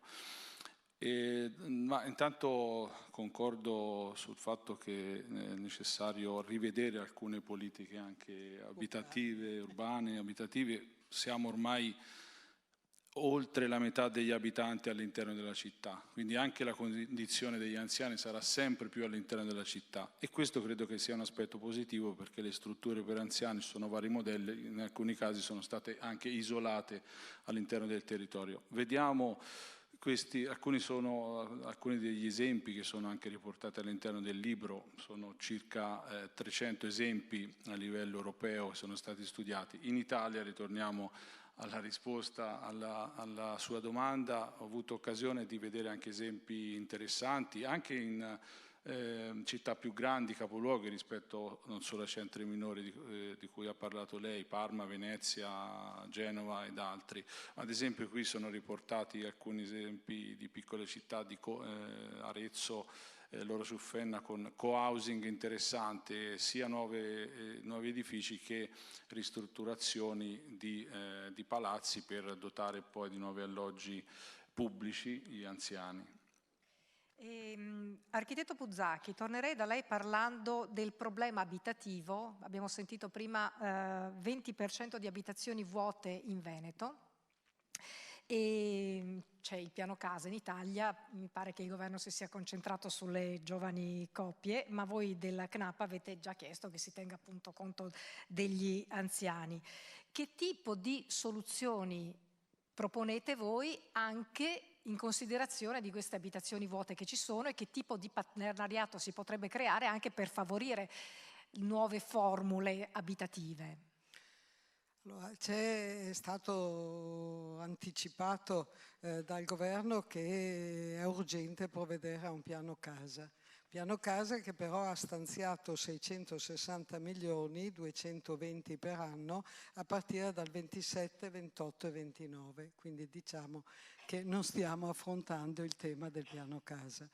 Avevamo una politica di edilizia pubblica e di edilizia sociale molto efficace, molto efficiente, ma negli anni 90, e oggi diciamo che in questi ultimi 20 anni non ci siamo occupati della politica della casa. Quindi il tema vero è quello di intanto difendere, riusare e adeguare il patrimonio costruito esistente, perché noi abbiamo tanto patrimonio costruito, abbiamo soprattutto, e questi sono dati della Confindustria, abbiamo case dove non c'è lavoro e abbiamo lavoro dove non ci sono case.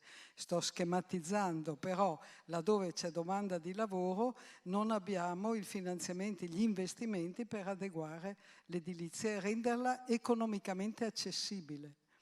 Quindi ci sono poi finanziamenti europei, dovremmo approfittare anche dei cambiamenti climatici. La lotta ai cambiamenti climatici, secondo le normative europee, sta imponendoci di riorganizzare le nostre case, il nostro patrimonio edilizio e adeguarlo, recuperarlo e adeguarlo e rendere sostenibile il nostro patrimonio.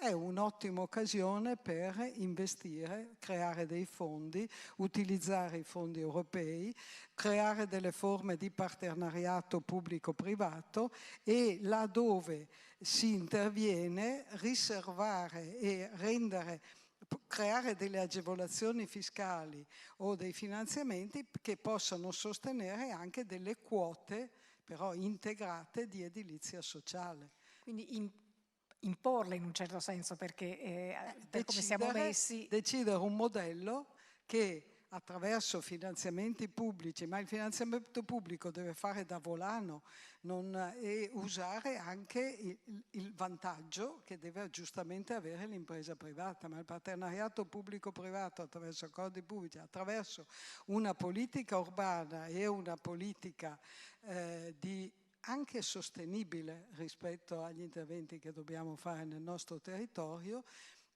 può arrivare a ricreare quella mixité nelle zone urbane, creando una mixité intergenerazionale, economica e rifavia. Noi abbiamo, poi chiudo, il modello dei nostri centri storici era un modello di questo tipo, aveva servizi vicini, era intergenerazionale, era economicamente in cosa. Abbiamo un modello, però è chiaro che va adeguato, però quel modello non tutte le nazioni ce l'hanno. E anche, noi dovremmo in molti centri d'Italia soffre purtroppo. E in più abbiamo del patrimonio che non possiamo certo demolire, ma che dobbiamo recuperare. Per quanto riguarda i progetti che si sono fatti all'estero, dicevamo prima, ispiriamoci anche ai buoni modelli che ci sono in giro. Nel suo libro Architettura per anziani ha raccolto più di 300 esempi. C'è qualche bell'esempio da portarci di architettura dove si vive bene all'estero, un'architettura per residenze per anziani che sono un modello? Ci può far vedere qualcosa?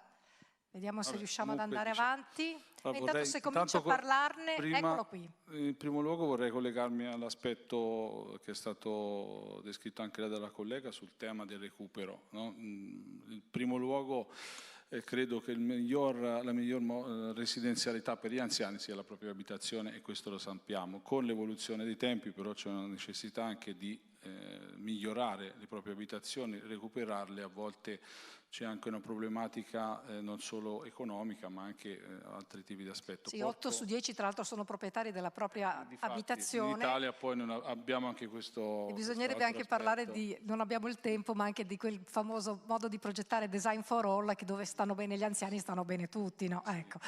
No, ma ci sono anche dei casi di aiuto agli anziani proprio in questo settore, sono anche indicati nel libro. Ad esempio in Toscana alcuni comuni hanno proprio dato i propri uffici tecnici messi a disposizione degli anziani per trovare le migliorie da fare all'interno della propria abitazione. Cioè una coprogettazione con gli anziani.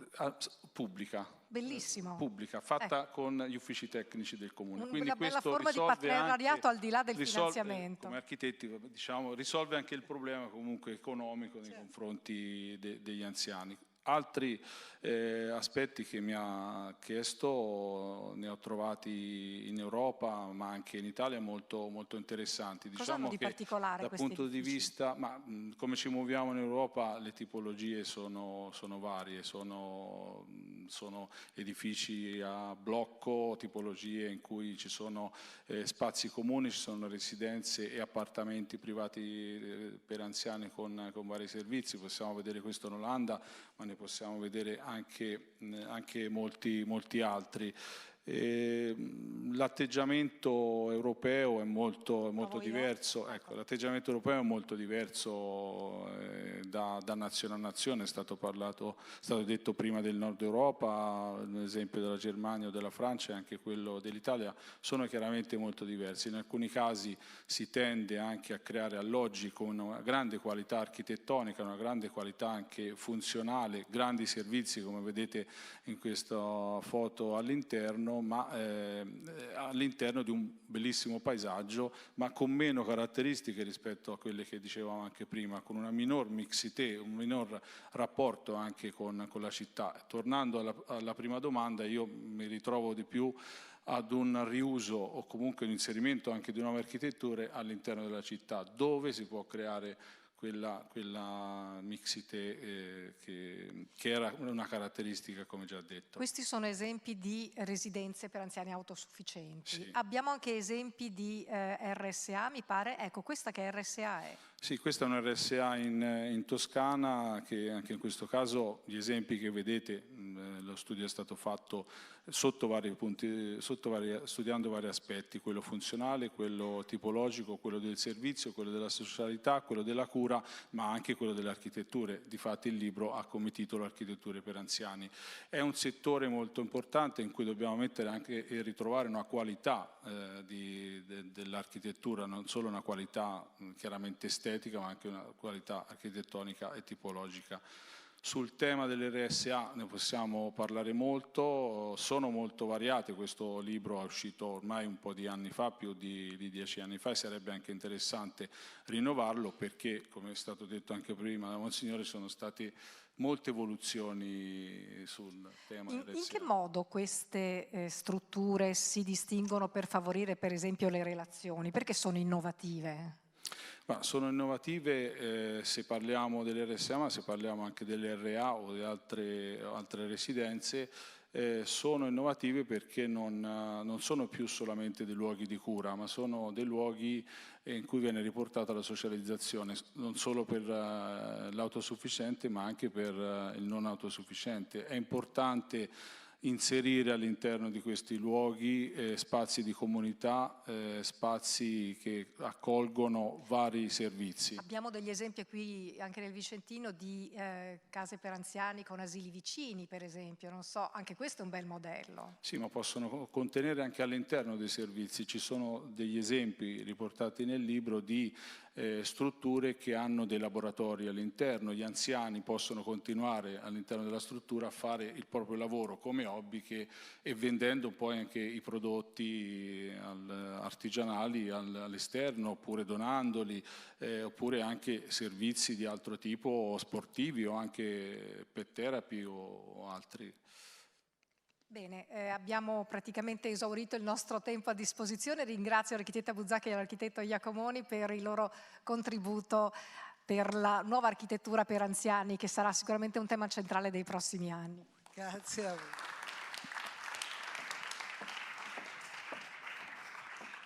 Grazie a Cinzia, grazie agli architetti. Credo che il primo intervento utile in qualsiasi tipo di abitazione privata è ad esempio quella di eliminare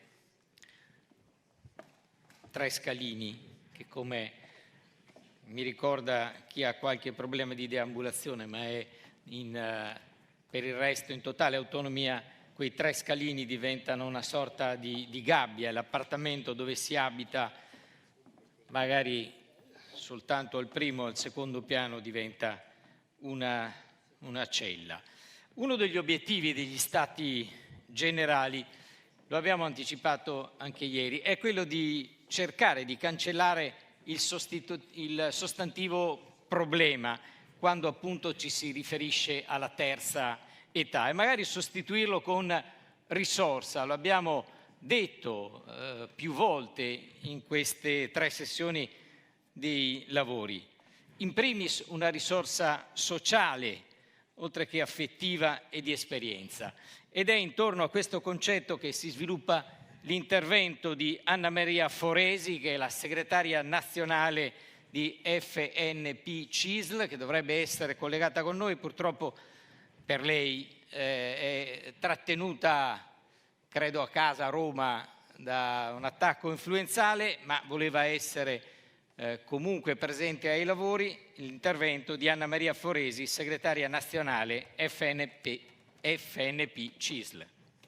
Allora, buon pomeriggio a tutti, mi scuso per non poter essere presente, ma questo è periodo di influenza, quindi comunque desideravo essere presente a questo evento molto interessante, ma anche significativo per noi che rappresentiamo i nostri pensionati, quindi le persone anziane.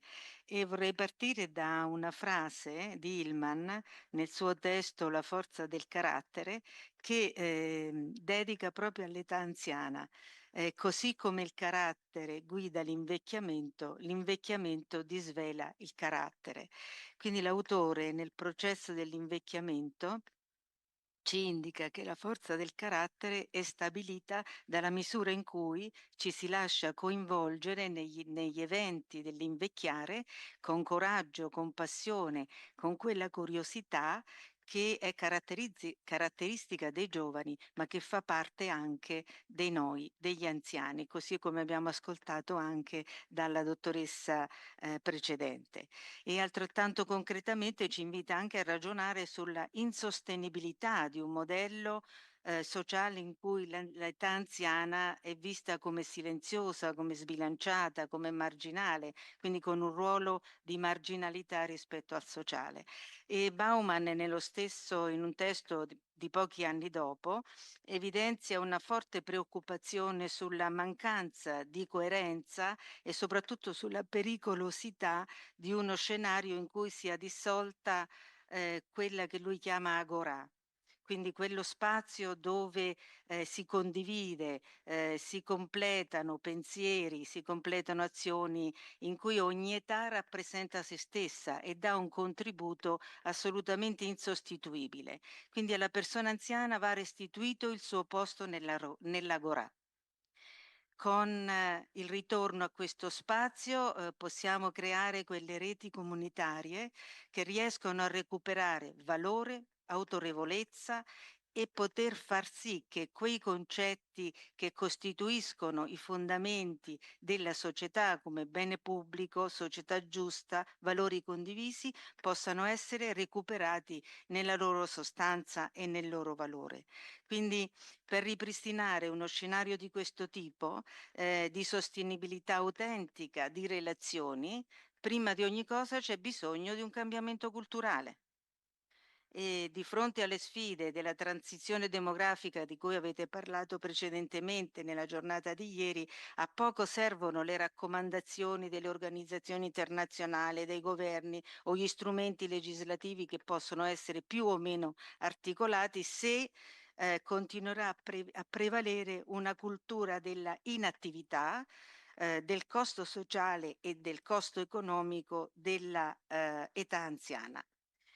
Quindi è in atto d'altra parte una rivoluzione dell'età, della vita, che va riconosciuta, va favorita, soprattutto nel periodo da 65 a 79 anni. È un cambiamento forte, pervasivo, che noi abbiamo presente, ma che è poco percepito.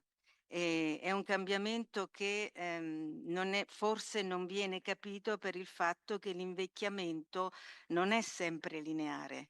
Neanche prevedibile come tradizionalmente si è ritenuto. Sono cambiamenti che necessariamente non possono essere associati all'età, perché sono influenzati anche da altri fattori come l'ambiente, le scelte personali, i comportamenti delle singole persone. Quindi, come dire, dobbiamo superare quegli ostacoli quella visione degli anziani è ancora troppo legata al vedere, come diceva la professoressa poc'anzi, a vedere degli stereotipi sulla visione degli anziani come fragili, bisognosi, dipendenti, quindi esclusi da quella parte importante della società e della possibilità di essere vitali nel ragionare, nel partecipare e nel fare e nel progettare futuro. Allora è necessario veramente un cambio sistematico di carattere innanzitutto culturale, ma poi strutturato su più livelli, proprio per sciogliere quei nodi creati dal radicamento degli stereotipi.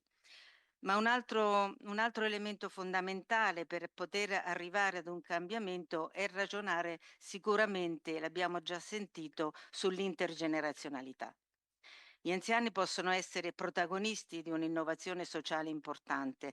Il loro impegno produce nuove risposte a bisogni sociali che emergono attraverso proprio l'ideazione ed il sostegno ad quelle iniziative che favoriscono l'inclusione, la coesione, la sostenibilità.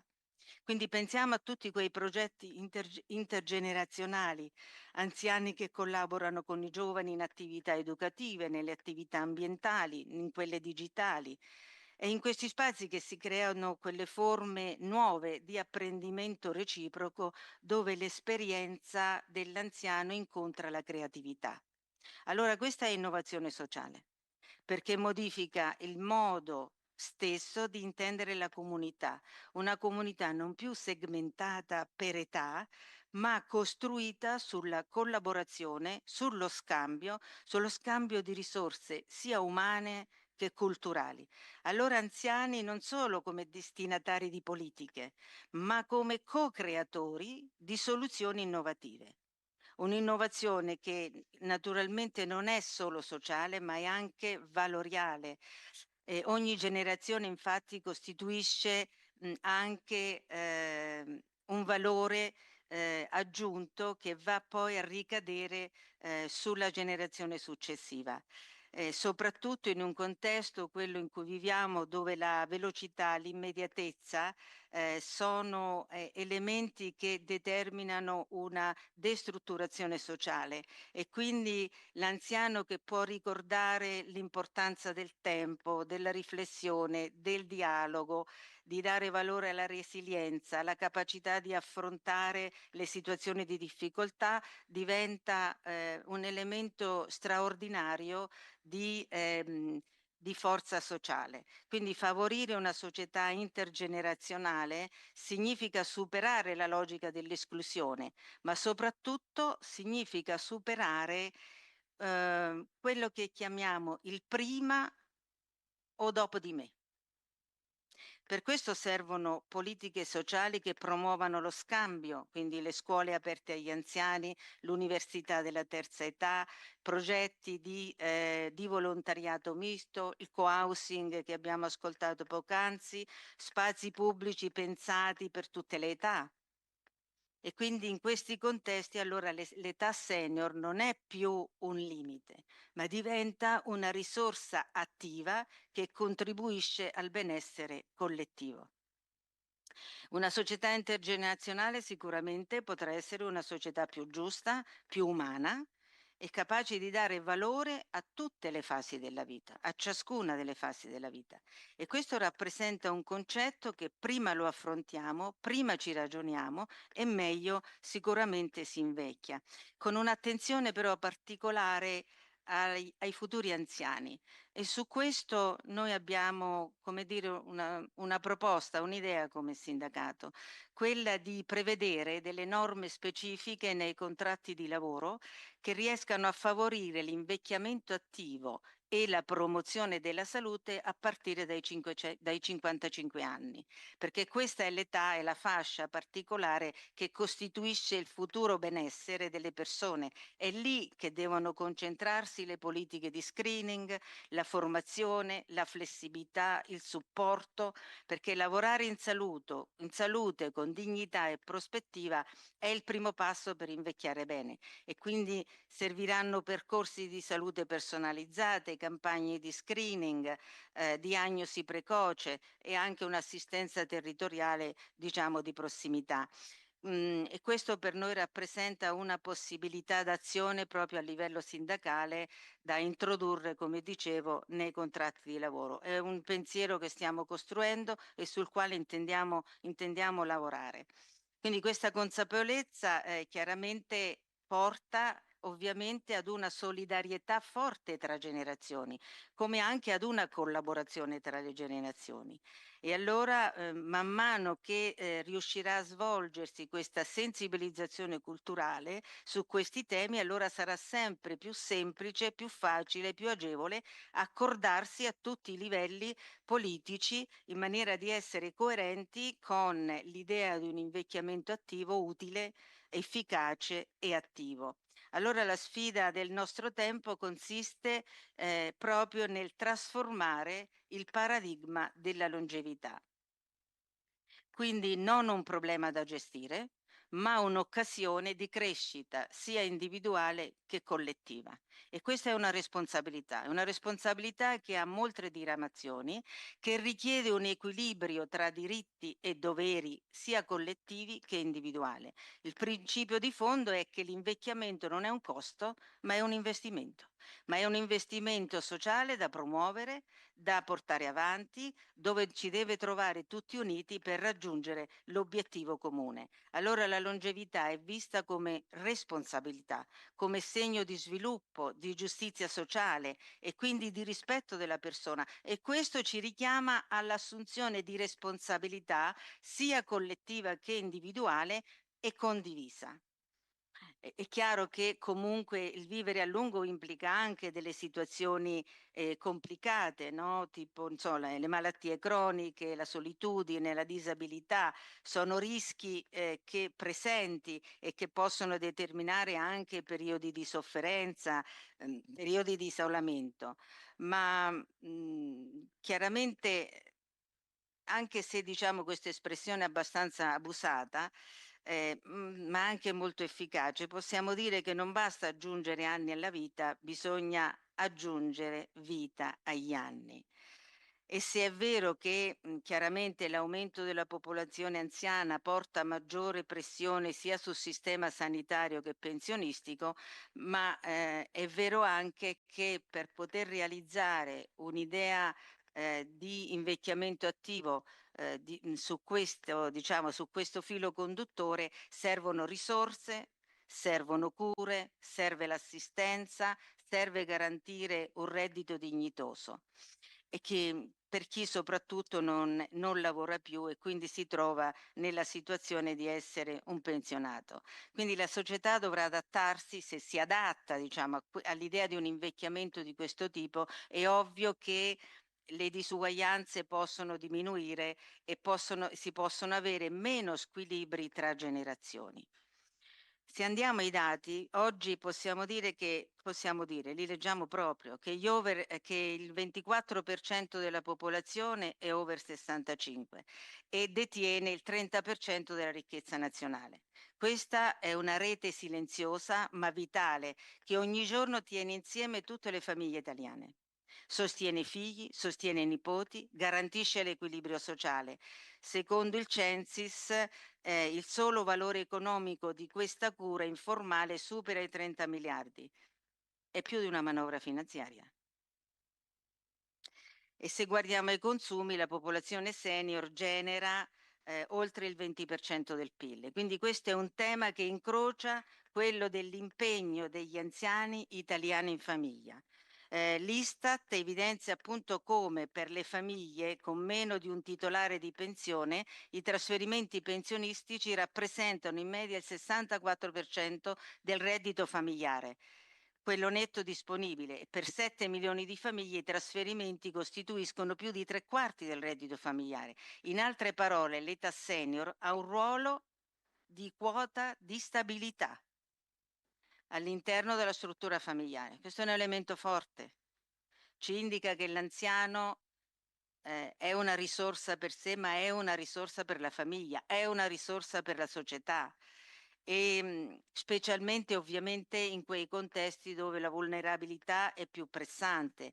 Quelli degli anziani alla famiglia non è solo un contributo economico, è anche un contributo di cura, di accompagnamento, di presenza affettiva, di rapporti con i servizi, di babysitteraggio. Ci sono poi l'altro aspetto già presentato, indicato poc'anzi, i caregiver familiari, sono persone che prestano assistenza, il 21% degli oltre 7 milioni di caregiver familiari hanno 64 anni e sono soprattutto donne, e il loro impegno alleggerisce la pressione sui servizi sociali, ma impatta fortemente sulla qualità della loro vita e della loro autonomia.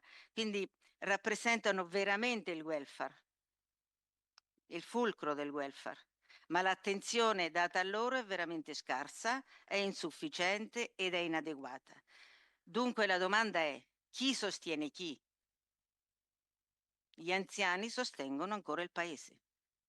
Eppure, nonostante questo contributo, lo Stato continua a investire troppo poco sulla salute, sul benessere delle persone anziane, che sono chiamate spesso a cavarsela un po' da sole. Allora serve più prevenzione. Serve più prevenzione. Noi in Italia abbiamo una prevenzione che si ordina sul 4,5%, serve molto di più.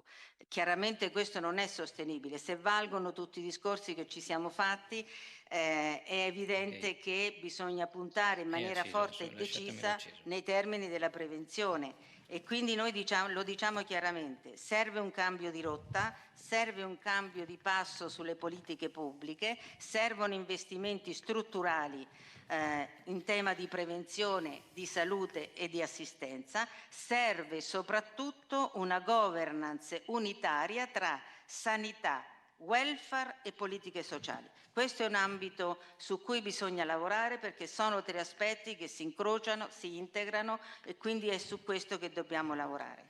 Dottoressa Foresi, la ringraziamo, il tempo è... Guardi, finisco tra un momento. Grazie. Finisco tra 2 minuti. Pronto? Sì, allora. Se conclude ci fa... Benissimo, Grazie. benissimo.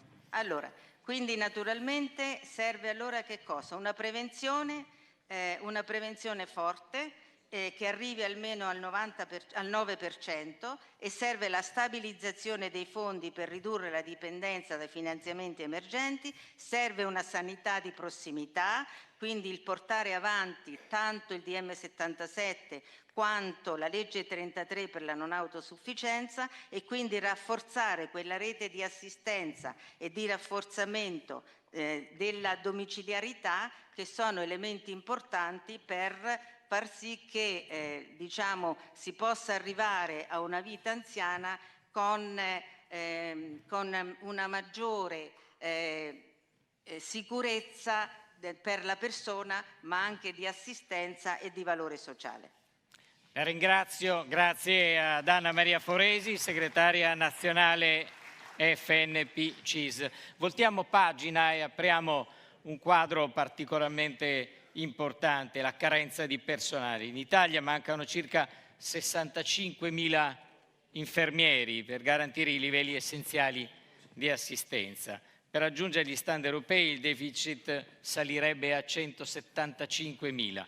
In Italia pensate che il rapporto infermieri-abitanti è di 5,8 infermieri per 1.000 abitanti. È uno dei più bassi d'Europa, dove la media è molto più alta, 8,4. A questi dati si aggiunga un'altra criticità che il nostro ospite credo ci dovrà confermare, che è il numero delle cancellazioni dall'albo professionale, che è in costante aumento. Solo l'anno scorso intorno alle 10.000 unità che sono cancellate a livello nazionale. La situazione relativa agli OSS, gli operatori sociosanitari, non è assolutamente migliore. Anzi, il reclutamento tra i giovani è sempre più complesso. Come fare per venire a capo di questo deficit? I ragazzi non sono attratti da un lavoro che non ha uno stipendio esaltante, che fa lavorare a turni, 7 giorni su 7. Quella dell'immigrazione controllata è l'unica strada, ce ne sono altre.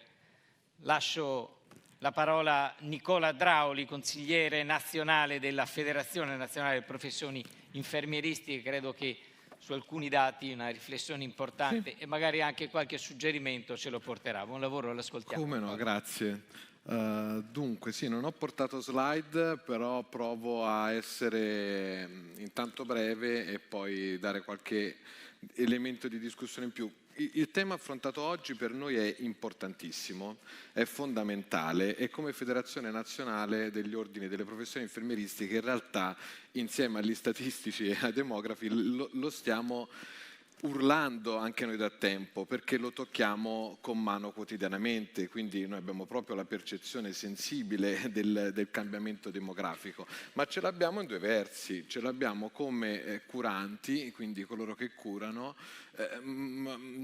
ma ce l'abbiamo anche come professionisti, perché ad esempio partiamo dal primo aspetto, penuria dei professionisti. La penuria della professione infermieristica è particolarmente grave, però vi è una penuria sulle professioni di cura globale, un po' su tutte. Però c'è anche un tema che è assolutamente pragmatico. Noi siamo 30 professioni sanitarie in Italia, 30, 1,5 milioni di professionisti, ma se nascono 300.000 giovani all'anno, ma quando li ripieniamo con una logica incrementale del tipo se ieri erano 10, domani devono essere 10, domani non saranno mai 10, se questo è il trend. Quindi uno dei primi punti su cui noi come federazione stiamo lavorando da tempo è quello di rivedere, ma c'è un tavolo di lavoro interministeriale da questo punto di vista, i profili professionali che sono nati negli anni 90 e che probabilmente sono troppo frammentati. Noi oggi invece viviamo ancora in un paese dove le professioni alzano recinti, barricate, orticelli e dove non si passa una competenza se prima non si litiga per almeno 10 anni. Se qualcuno di voi ha seguito un po' i dibattiti sulla sanità, quello del 118 è un dibattito esemplare.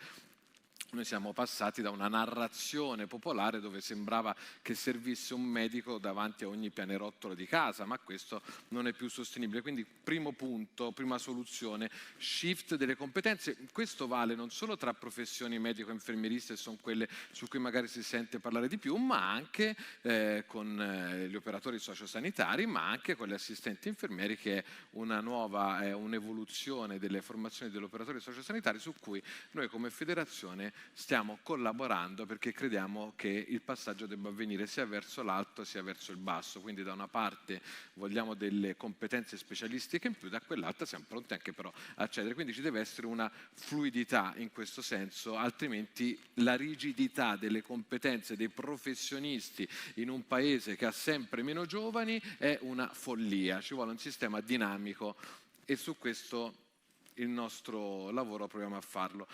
L'altro è quello della nostra orografia.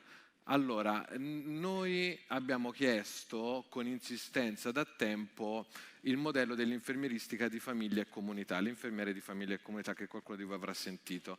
Ne abbiamo parlato per la prima volta dopo anni in cui cercavamo di farlo emergere come modello, il Patto per la Salute 2018-2019, poi la pandemia ha accelerato il tutto ed è diventata una norma istitutiva di legge, quindi una figura che funziona a macchia di leopardo, non è uguale dappertutto. Perché lo chiedevamo? Perché eravamo consapevoli, non solo noi ovviamente, che il futuro era lavorare a casa delle persone, sul territorio, in mezzo alle comunità, non all'interno dell'ospedale, proprio in virtù di quello che abbiamo detto fino adesso. Anche perché, guardate, qui apro un'altra parentesi, noi stiamo andando velocemente verso un mondo dove la tecnologia e gli sviluppi della scienza medica, da un punto di vista diagnostico, di prescrizione, di interventi che diventano sempre più complessi, sempre più importanti, ma in qualche modo diventano la norma rispetto al passato. Cioè l'acuzia nel centro che funziona, e con la tecnologia funziona sempre di più, la diagnosi arriva, la curi, intervieni. Il problema è tutto quello che viene dopo e tutto quello che viene prima. Quindi noi andremo in un mondo in cui l'acuzia l'abbiamo sempre più messa al sicuro, è sempre più al sicuro, è il prima e il dopo che non è più al sicuro e su cui dobbiamo lavorare. E qui apro ne aprirò un po' di parentesi nei pochi minuti che parlo, c'è anche un problema culturale, perché noi siamo immersi comunque in un dibattito culturale e politico, e qui ci torno, perché io una stoccata alla politica, soprattutto dei piccoli comuni, la debbo fare, e il modello è quello ospedale centrico, l'ospedale, centri di eccellenza, uno a fianco all'altro. Allora, l'altro problema che volevo dire è l'orografia. Noi viviamo in una nazione di piccoli comuni, sotto i 5.000 abitanti.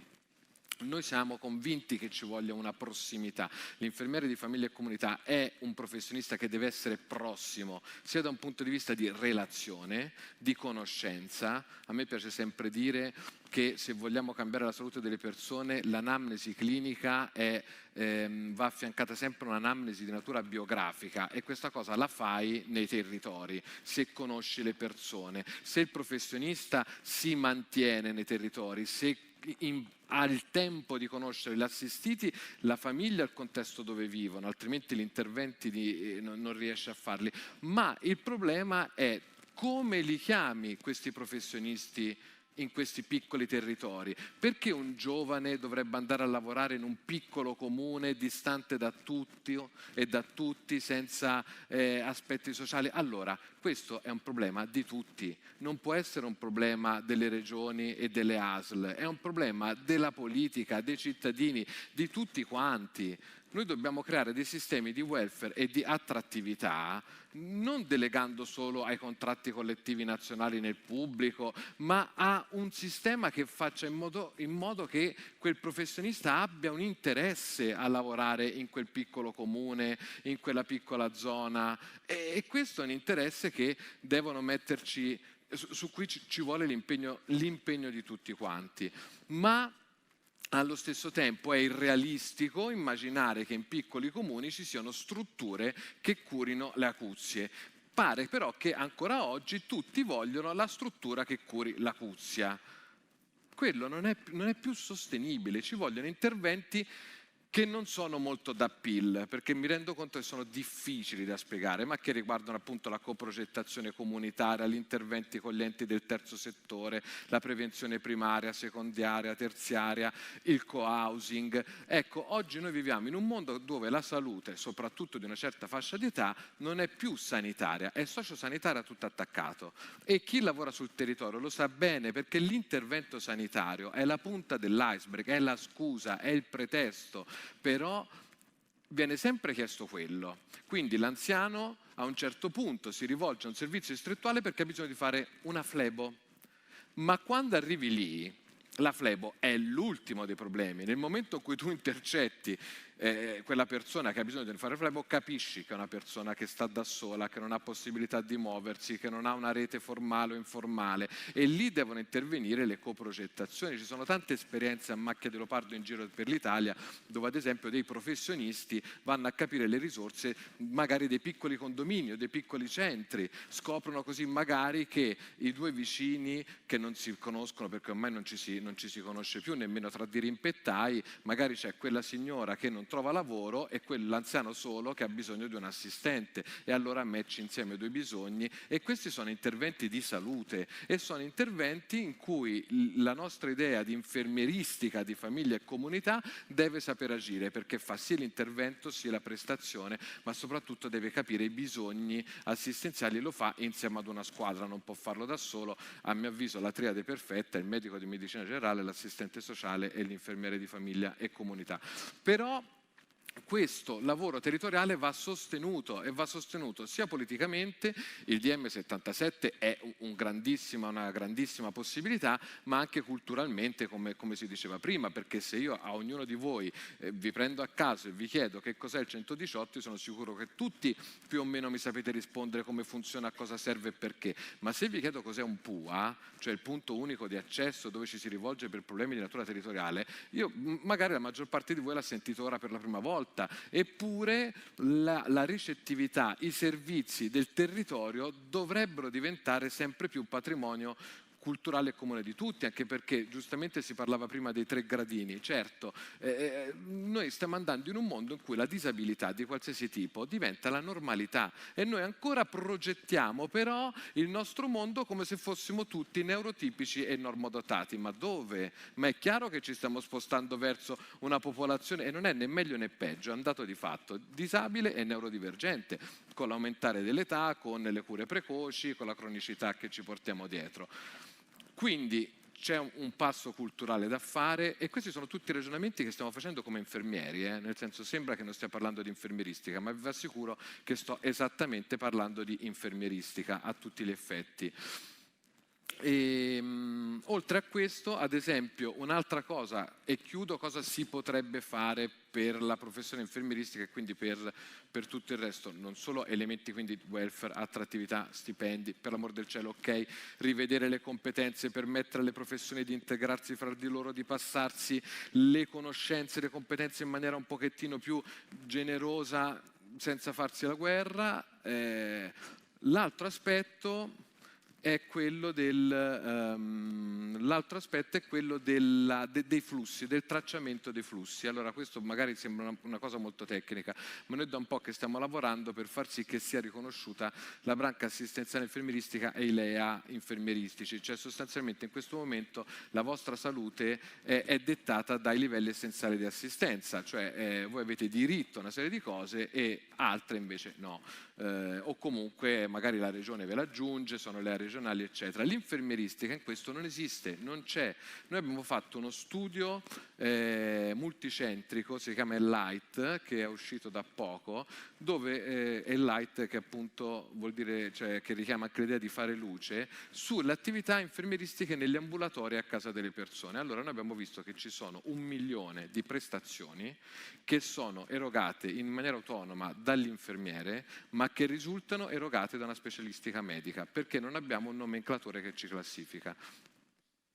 Non so se è chiara sta cosa, nel senso quindi questa è una grande distorsione del paese, per cui quando si va a capire cosa serve di più, ecco, a noi ci manca anche un nomenclatore che ci faccia dire attenzione che serve assistenza infermieristica, non servono solo interventi legati a specialità di altre professioni.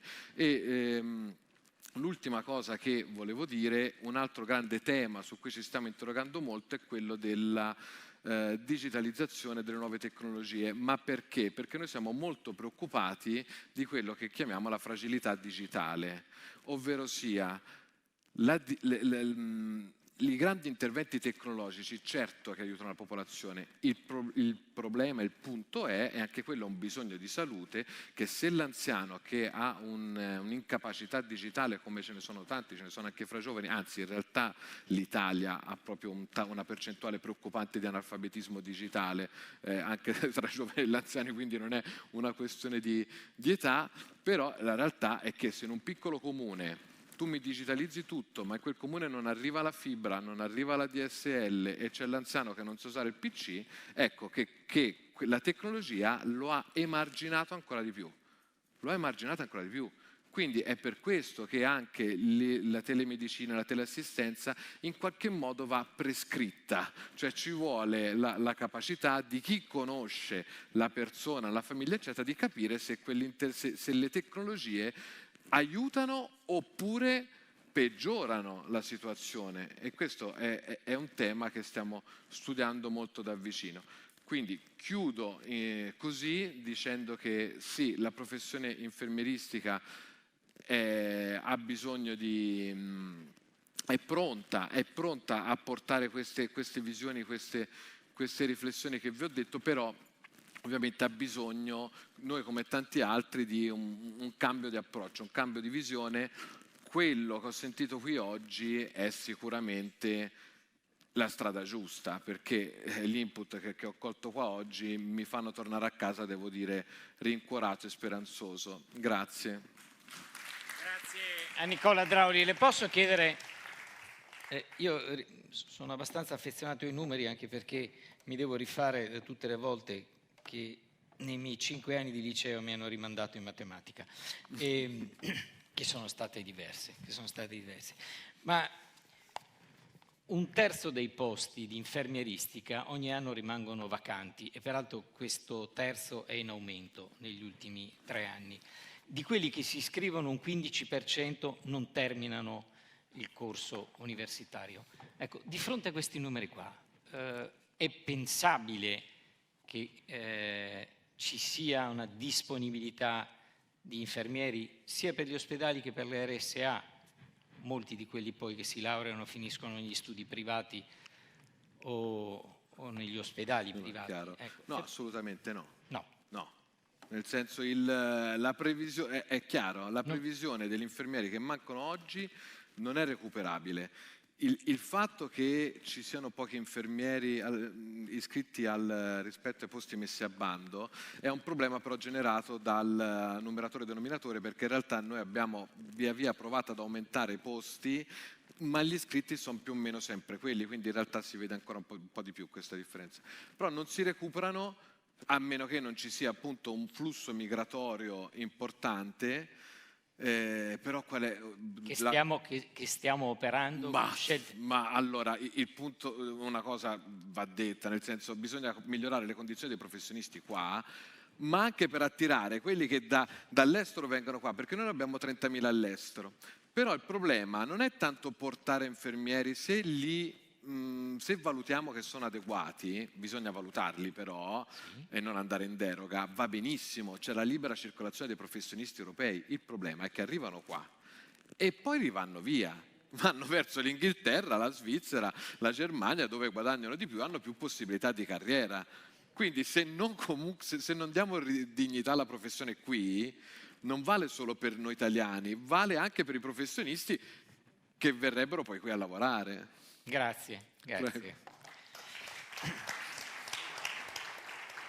È un problema molto serio, credo che al di là dei numeri sia quasi drammatico pensare che non ci siano professionisti per coprire i ruoli che sono fondamentali, indispensabili per l'assistenza e la cura. Come si stanno rapidamente modificando 3 concetti, che sono questi 3. L'invecchiamento della popolazione, l'economia e il territorio.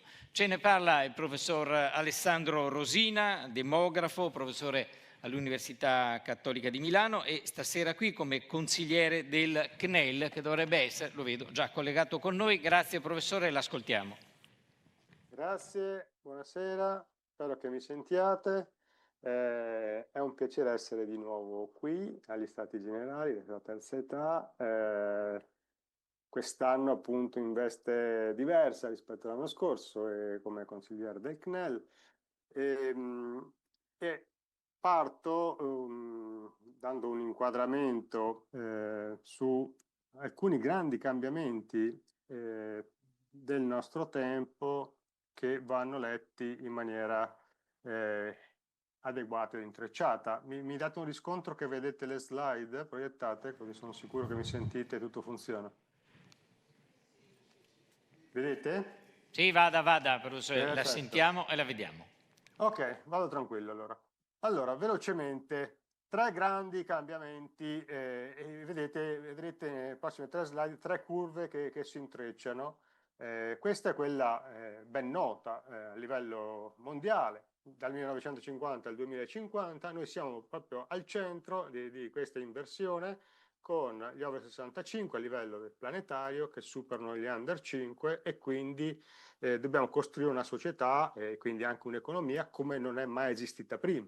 Per tutta la storia dell'umanità noi abbiamo fatto funzionare società ed economia basata su un'ampia presenza abbondante di giovani e questo non sarà più vero, i giovani saranno una risorsa sempre più scarsa mentre appunto avremo una lunga vita da poter vivere bene, però mettendoci nelle condizioni che il modello sociale e anche economico funzioni con una struttura che sarà completamente cambiata.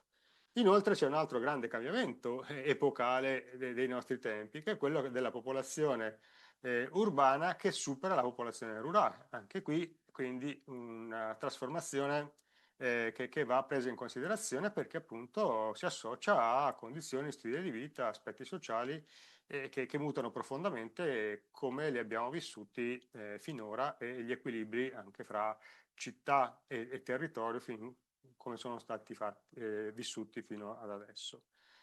Terza slide con curve che si ribaltano è questa è l'Europa e questo è il saldo tra nascite e decessi. L'Europa come dire, popolazione in crescita, come sempre stata in passato, con nascite più abbondanti dei decessi, ha visto esaurirsi questa fase, quindi con le nascite che non sono più abbondanti dei decessi, e nella fase più recente c'è appunto il fatto che i decessi superano le nascite, perché la popolazione anziana, non perché la mortalità come rischio sia aumentata, ma perché appunto aumenta non solo gli anziani, ma i grandi anziani, over 80, over 90, e questo appunto si associa comunque a condizioni di maggiore fragilità che portano ai decessi, quindi alle malattie, quindi a condizioni di salute a peggiorare, i decessi ad aumentare. Quindi nonostante si va sempre più a lungo, comunque la quantità di popolazione che arriva nelle età molto avanzate è crescente. D'altra parte la riduzione della natalità di per sé porta anche una riduzione della popolazione non solo in età lavorativa ma anche nell'età in cui si è genitori, e questo, nonostante la bassa, ulteriormente alla bassa natalità, porta ad avere meno nascite, non solo perché la fecondità è bassa e rimane bassa, in Italia particolarmente bassa, ma anche perché si riducono i potenziali genitori. Quindi questi sono grandi cambiamenti che aprono a condizioni diverse fino a come le abbiamo finora vissute. E queste hanno forti implicazioni sia nei cambiamenti territoriali e sia appunto nei rapporti tra quantitativi e quindi anche qualitativi tra generazioni. Come abbiamo detto, la popolazione delle città e delle grandi città ha superato la popolazione delle aree rurali. Questo è un focus poi più specifico all'interno dell'Europa, però teniamo presente che comunque le aree rurali all'interno dell'Europa, ma anche all'interno di ciascun paese europeo, rappresentano la grande maggioranza del territorio.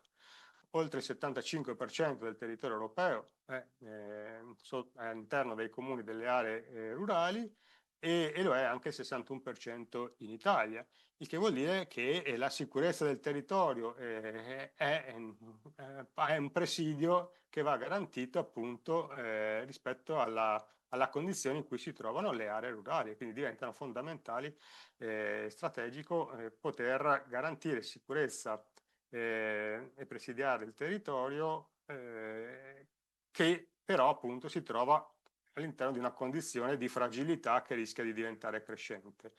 E all'interno delle aree che sono in maniera predominante rurali, non solo all'interno di un contesto di popolazione che si riduce, e in Italia la popolazione dal 2014 è in continua diminuzione, poi lo vedremo anche più dettagliatamente, e anche quella europea abbiamo detto che va verso la diminuzione nonostante l'immigrazione, che non è più compensativa rispetto ai divari tra nascite e decessi, e quindi la popolazione italiana e europea ha perso la capacità endogena di crescere, ma anche la componente esogena non è più sufficiente per poter compensare la riduzione, e inoltre appunto, e questo è ancora più accentuato all'interno delle aree rurali, e la popolazione appunto va verso uno sbilanciamento verso la popolazione anziana, una riduzione di popolazione giovanile, e anche questo è più accentuato nelle aree rurali, quindi che si riducono di più, in cui la popolazione più giovane, lo vedete nel grafico in basso a sinistra, ancora di più si riduce rispetto agli altri contesti, e la popolazione anziana ancora di più aumenta, e quindi vuol dire che la concentrazione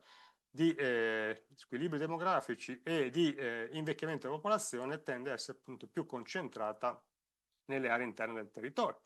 Eppure queste aree hanno comunque, oltre a svantaggi, perché possono presentare minori opportunità di lavoro, soprattutto per i giovani, più deboli infrastrutture, minore accesso ai servizi pubblici, ne avete anche parlato in relazioni precedenti, carenza di connettività e di collegamento, però offrono vantaggi.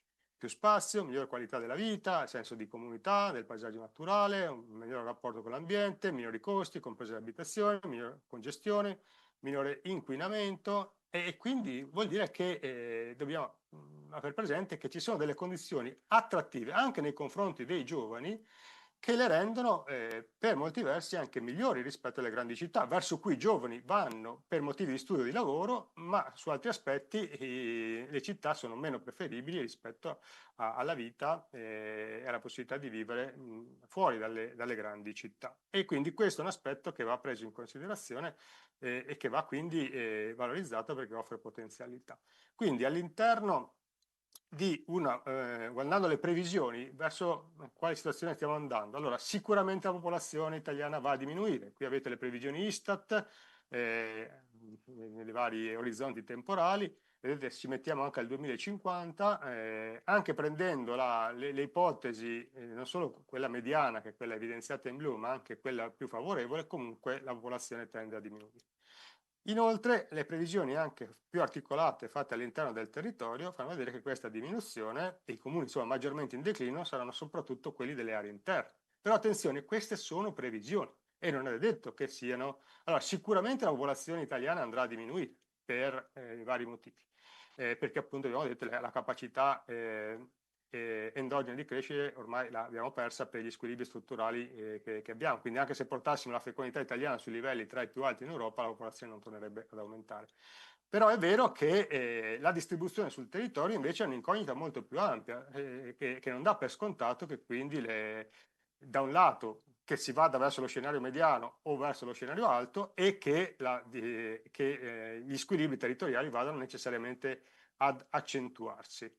Due elementi quindi da prendere in considerazione. Il primo è quale sarà nei prossimi anni la natalità, perché appunto i dati sicuri sono quelli sull'invecchiamento, ma l'incertezza è invece sull'andamento che avranno le nascite. E poi quello che è l'incognita ancora più rilevante è la mobilità dall'estero e la mobilità interna. E anche qui le cose non sono così scontate, anche perché le aree interne e rurali e anche montane sono molto differenziate tra di loro e comunque dimostrano, una parte rilevante, dimostra una forte capacità, una sensibile capacità attrattiva. Nel grafico a sinistra vedete quanti sono i cittadini tra i 25 e i 39 anni, quindi sostanzialmente giovani, che emigrano dalle aree interne verso i grandi centri, che è in crescita, ma nel grafico a destra vedete che c'è anche il viceversa, che molte aree interne stanno attraendo e anche la capacità attrattiva interna, cioè delle aree interne rispetto ai grandi centri è in crescita e ovviamente la scala è diversa, però vuol dire che potenzialità e possibilità per favorire gli elementi attrattivi delle aree interne ci sono e su cui si può ragionare e si può lavorare ulteriormente. Quindi il quadro va letto nei suoi aspetti di invecchiamento in corso, di mitigazione degli effetti dell'impatto dell'invecchiamento, ma anche di come sarà accentuato o meno questo invecchiamento, quindi la possibilità di agire sul fatto che possa essere crescere maggiormente oppure in maniera più contenuta, e questo riguarda quindi l'importanza, uno, di investire sulla buona salute, quindi se aumenterà la popolazione anziana è perché aumenta anche la longevità e se aumenta la longevità è possibile anche e si deve fare perché poi questo ha vantaggi sia per i singoli sia per la sostenibilità sociale, quello di mettere le persone nelle condizioni di vivere bene in salute a lungo e dall'altro però contemporaneamente anche mettersi nelle condizioni perché i servizi anche per i giovani che consentono a loro di poter essere ben inseriti nel territorio in cui vivono, poter lavorare e poter avere servizi adeguati anche per come organizza la loro vita, per la qualità della vita e per eventualmente formare una famiglia con figli, devono essere garantiti.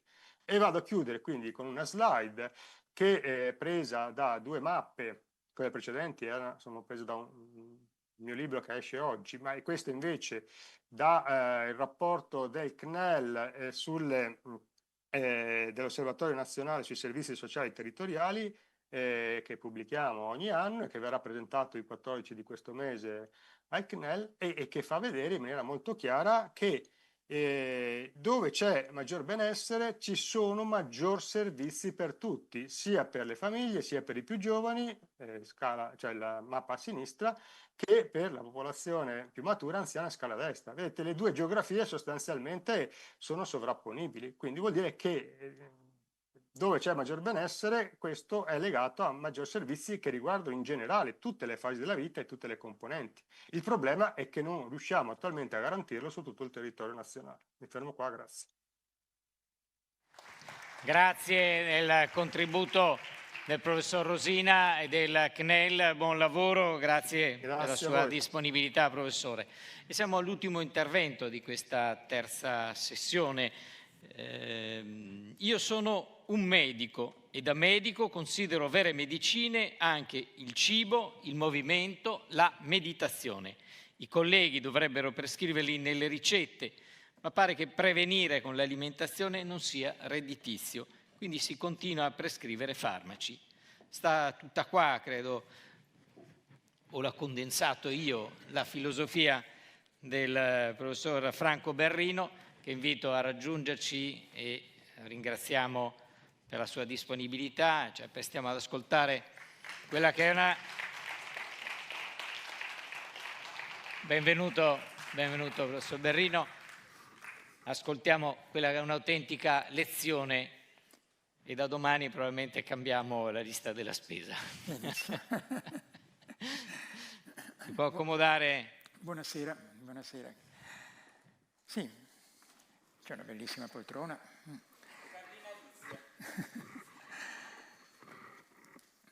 Diventiamo effettivamente sempre più vecchi. Oggi la speranza di vita in Italia è calcolata per 80 anni per gli uomini e 85 anni per le donne e sta continuando a crescere. Cresce circa di 3 mesi all'anno. Negli ultimi 40 anni la speranza di vita è aumentata di 10 anni, 3 mesi all'anno. E questo grazie soprattutto ai successi della medicina, alle tecnologie mediche, alle tecnologie diagnostiche, terapeutiche, ai farmaci. E ci mantengono in vita,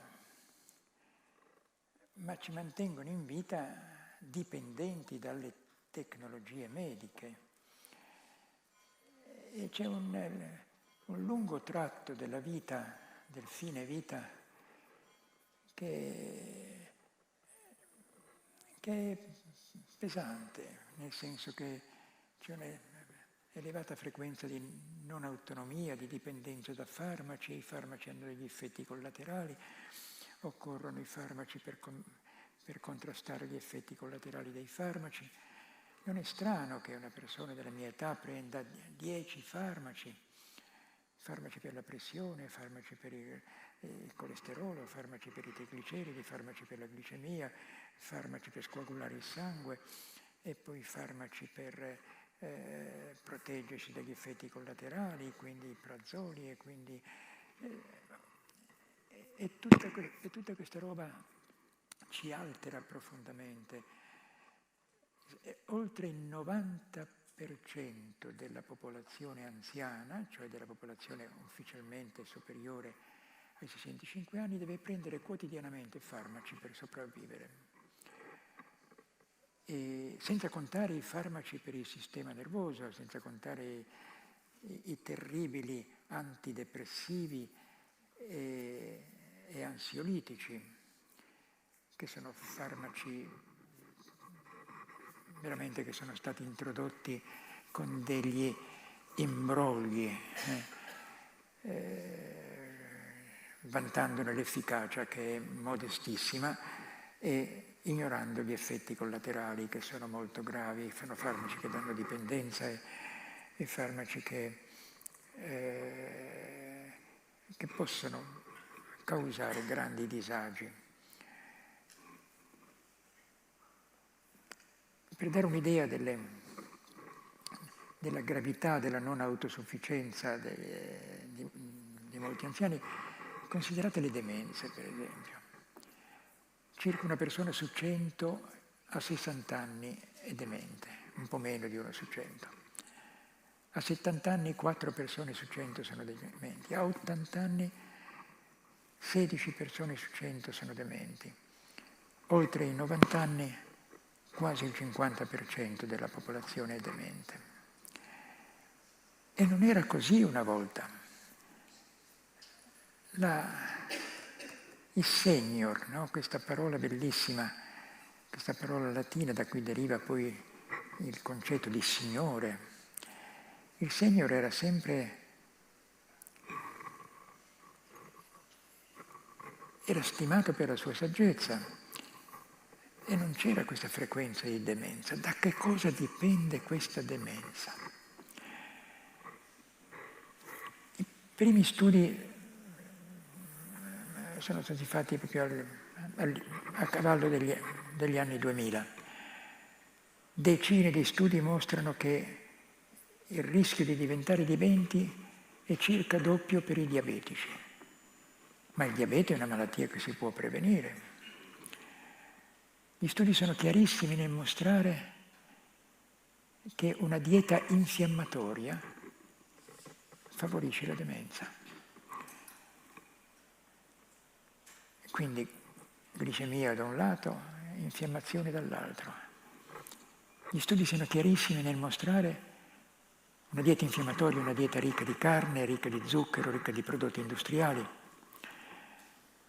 Gli studi sono chiarissimi nel dimostrare che la dieta mediterranea tradizionale, che era a base di cereali integrali, legumi, verdure, frutta, noci, nocciole, mandorle,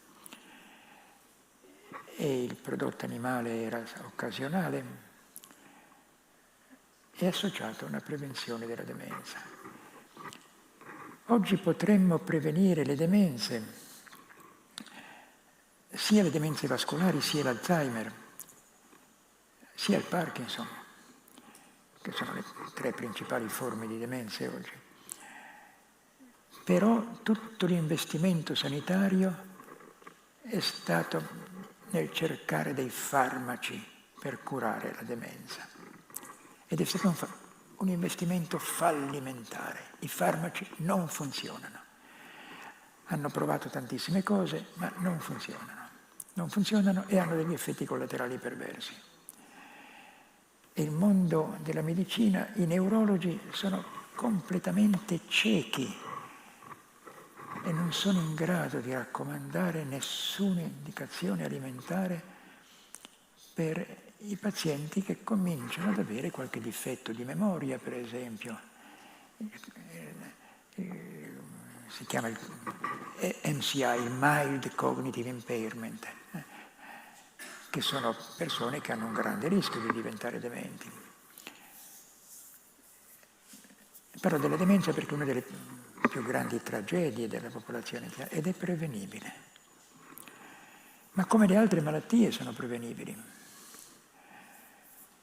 Il problema è che le malattie degli anziani sono un business clamoroso, sono un contributo al PIL della nazione fantastico per il lavoro dei medici, degli infermieri, delle strutture sanitarie, delle RSA.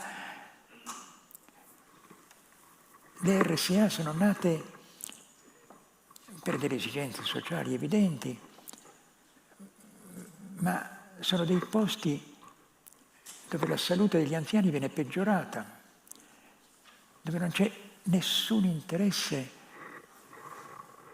nell'aiutare gli anziani a prevenire un peggioramento delle loro patologie. Gli diamo da mangiare la purea di patate che peggiora il diabete, il prosciutto cotto che peggiora l'infarto e una quantità di zucchero che peggiora tutto, e gli impediamo di rendersi utili. C'è un problema leggermente di audio perché parla molto a bassa voce, quindi dobbiamo alzare al massimo. Possiamo provare con questo? Riesce? Possiamo usarli tutti e due. Va meglio? Bene, grazie, mi scuso. Il problema non è l'invecchiamento, ma è l'invecchiamento precoce. Sapete, oggi ci sono delle tecniche per misurare qual è la nostra vera età biologica. La nostra età biologica può essere maggiore o minore dell'età cronologica. Lo si può fare esaminando il DNA.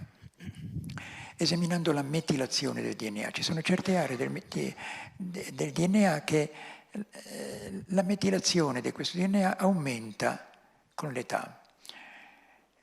E, per esempio, se si esamina il DNA di un fumatore, si vede che la sua età biologica è maggiore dell'età cronologica.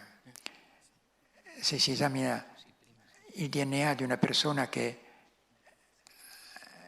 ha un'alimentazione del tipo di alimentazione mediterranea, si vede che la sua età è più giovane dell'età cronologica.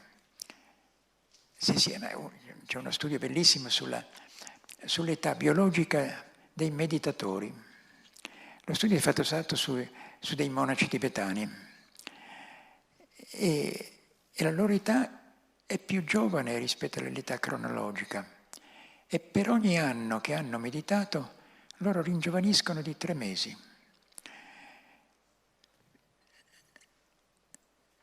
L'età biologica di chi fa attività fisica è più giovane rispetto all'età cronologica, rispetto all'età della carta d'identità. E quindi sappiamo benissimo come giungere in età anziana mantenendoci relativamente giovani. Naturalmente le malattie possono capitare sempre, ma la grande maggioranza delle malattie degli anziani, che sono soprattutto le malattie di cuore, il cancro, il diabete e le demenze, sono perfettamente prevenibili. Che cos'è che ci fa invecchiare? La prima ipotesi è stata questa. Naturalmente invecchiamo per l'entropia, tutto invecchia, anche le montagne invecchiano, no? E diciamo che tutte le cose organizzate col tempo si tendono a sgretolarsi in qualche modo. E si pensava che fosse soprattutto i danni al DNA, le mutazioni del DNA.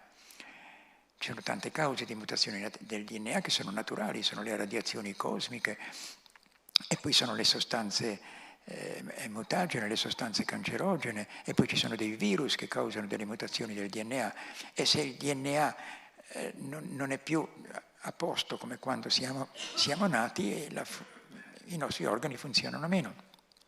Si dava molta importanza a questo, in particolare una causa di mutazione del DNA sono i radicali liberi che si producono nel nostro metabolismo, nel nostro normale metabolismo e possiamo proteggerci da questo. Possiamo proteggerci, i radicali liberi sono delle sostanze molto ossidanti, possiamo proteggerci aumentando le sostanze antiossidanti nella nostra alimentazione. E le sostanze antiossidanti vengono dalla verdura e dalla frutta, dai cereali integrali, non dai cereali raffinati. E questo riduce, ma poi si è scoperto che non tutto è scritto sul nostro DNA, ma pensate che soltanto il 3% del nostro DNA serve per produrre le proteine che fanno funzionare il nostro corpo. Del 97% del DNA abbiamo ancora un'idea che non è chiarissima, ma sappiamo che lì dentro ci sono migliaia di meccanismi che influenzano quel 3% che fabbrica le proteine. E una causa dell'invecchiamento è proprio il rumore epigenetico. L'epigenetica, per darvi un'idea, la genetica è come il pianoforte, l'epigenetica è il pianista. L'epigenetica sono quei meccanismi per cui certi geni sono attivati, certi geni sono disattivati. E nel mondo in cui viviamo ci sono migliaia di fattori che influenzano l'attivazione e lo spegnimento dei nostri geni. Vedete, l'invecchiamento è caratterizzato dal fatto che gli organi piano piano non funzionano più bene. Vedete, la pelle di un vecchio è piena di difetti, perché i geni che la fanno funzionare non sono più efficienti O sono danneggiati proprio per delle mutazioni del DNA, oppure sono danneggiati dal fatto che ci sono ancora, ma non funzionano bene. Non funzionano bene perché sono stati spenti per dei fattori ambientali. In particolare la nostra alimentazione influenza tantissimo l'accensione o lo spegnimento dei nostri geni. I geni vengono spenti attraverso la metilazione, oppure vengono accesi attraverso l'acetilazione delle proteine su cui il DNA è avvolto, e ci sono una quantità di sostanze nella nostra alimentazione che influenzano l'accensione e lo spegnimento dei geni. E questo ha già portato ad un business clamoroso di integratori. Ti vendono il resveratrolo che si trova nell'uva, nei mirtilli, nelle arachidi, ti vendono i glicosinolati che si trovano nelle crucifere, ti vendono una quantità di sostanze. In realtà rischiamo di fare più danno, andare a squilibrare qualche cosa. Noi dobbiamo lasciare fare alla natura. Pensate, nel nostro studio noi seguiamo 500.000 persone in Europa che ci hanno descritto il loro modo di mangiare, e i colleghi che continuano lo studio hanno fatto un'analisi molto interessante, molto semplice sui questionari alimentari. Hanno contato le diverse specie animali e vegetali che le persone mangiano e hanno scoperto che il quinto della popolazione che mangia più vario ha una mortalità a parità di età, a parità di tabacco, a parità di attività fisica, a parità di tutti i fattori che influenzano la mortalità. Chi mangia più vario ha una mortalità del 37% inferiore rispetto a chi mangia meno vario. E semplicemente perché il nostro corpo ha bisogno di tutte quelle migliaia e migliaia di sostanze che ci sono soprattutto nei vegetali, nei cereali, nei legumi, nella frutta, nella verdura. Ed è impossibile catturare queste cose in una pillola. Dobbiamo lasciar fare al nostro corpo, ma mettergliela a disposizione però. Il nostro corpo deve poter avere a disposizione queste sostanze. Se gliele diamo noi, rischiamo di fare un pasticcio. Quando negli anni '80 avevamo scoperto che chi ha un'alimentazione ricca di verdure e di frutta a parità di sigarette fumate si ammala molto meno, la metà di cancro del polmone, sono iniziati degli esperimenti molto interessanti. Era soprattutto la verdura ricca di beta-carotene, che è la verdura verde scura o la verdura gialla rossa. Sono iniziati degli esperimenti per diamolo noi ai fumatori il beta-carotene. Un grande esperimento su 30.000 fumatori fatti in Finlandia, 15.000 che prendevano una pillola di beta-carotene, 15.000 no. Dopo 8 anni dall'inizio dello studio, lo studio è stato interrotto perché il cancro del polmone aumentava in chi prendeva la pillola di beta-carotene. Ma nel gruppo di controllo che prendeva il placebo, andando a misurare il beta-carotene nel sangue, si è visto che chi ce l'aveva più alto si ammalava di meno. La stessa cosa è successa per la vitamina E, il cancro della prostata. Si pensava che proteggesse, invece aumentava. I meccanismi sono complessi, ma probabilmente per il fatto che l'uso delle sostanze antiossidanti può essere pericoloso, perché per far morire le nostre cellule, per fare suicidare le nostre cellule che non funzionano, per fare suicidare le cellule tumorali, noi utilizziamo i radicali liberi che produciamo, utilizziamo gli stessi radicali liberi che si formano nel nostro metabolismo, che sono così pericolosi perché possono danneggiare il DNA, aiutano a far morire le cellule che non funzionano. Se noi prendiamo delle dosi troppo alte di sostanze antiossidanti, noi rischiamo di impedire il suicidio programmato. Quindi abbiamo parlato dei danni al DNA, abbiamo parlato del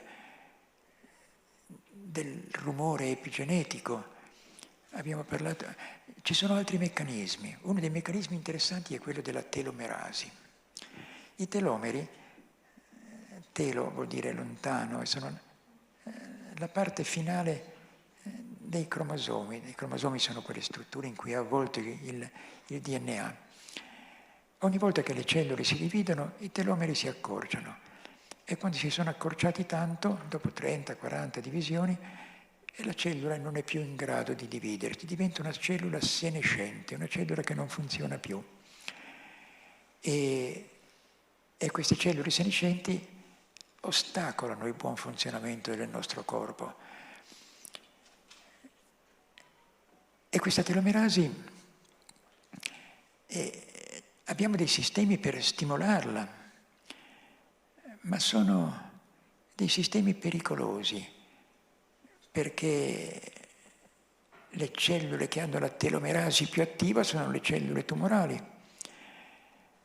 e quindi non si riesce a trovare il sistema per stimolarla sì, ma senza causare un tumore. Nei sistemi sperimentali, nei topi in cui si è potenziata l'attività della telomerasi, che è l'enzima che allunga i telomeri, questi topi vivevano, si ammalavano un pochettino meno, ma non vivevano di più, perché aumentava il cancro, quindi erano più giovani, se volete, ma fino a quando non si sviluppava il cancro, per cui non avevano una speranza di vita migliore.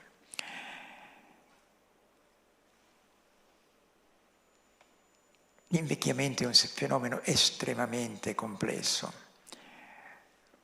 Una delle cose principali è molto più studiate, molto più solidamente studiate, è che se mangiamo poco moriamo meno. Gli esperimenti sugli animali sono decine e decine su tutti gli animali. Un ultimo grande esperimento è stato fatto sulle scimmie. Questi ricercatori hanno allevato le scimmie per 30 anni. 30 anni è circa la durata media di vita di una scimmia. A metà di queste scimmie potevano mangiare quanto volevano, all'altra metà si dava il 30% in meno di quelle che mangiavano quanto volevano. Nelle prime ci sono stati 8 casi di tumore, nelle seconde 4 casi di tumore. Nelle prime ci sono stati, non mi ricordo quanti casi di infarto, nelle seconde la metà. Nelle prime erano 30 scimmie da una parte e 30 scimmie dall'altra. Nelle prime ci sono stati 17 casi di diabete, nelle seconde nessun caso di diabete. E le scimmie sono molto simili all'uomo. Noi mangiamo troppo. Dobbiamo ridurre la quantità del cibo che mangiamo. E noi mangiamo troppo perché nel nostro DNA c'è scritto: quando c'è da mangiare, mangia, perché domani potrebbe venire la carestia. Noi siamo i figli dei sopravvissuti alle carestie. E quando c'erano le carestie, morivano prima i magri che i grassi. Per cui noi tendiamo a mettere da parte, a ingrassare, perché nei nostri geni c'è scritto questo. E allora dobbiamo imbrogliare. Oggi che non vengono più le carestie, dobbiamo imbrogliare un pochettino i nostri geni e dobbiamo trovare dei sistemi per mangiare di meno. L'obesità è il dramma dei paesi occidentali, molto più negli Stati Uniti, in Inghilterra che da noi, ma anche da noi è un problema sempre più importante. E come facciamo a imbrogliare il nostro DNA? Dobbiamo cambiare il nostro cibo, perché ci sono 2 cose fondamentalmente che fanno ingrassare, che sono gli zuccheri e le farine raffinate da una parte e l'eccesso di proteine dall'altra. Noi mangiamo troppe proteine, mangiamo più del doppio delle proteine che mangiamo.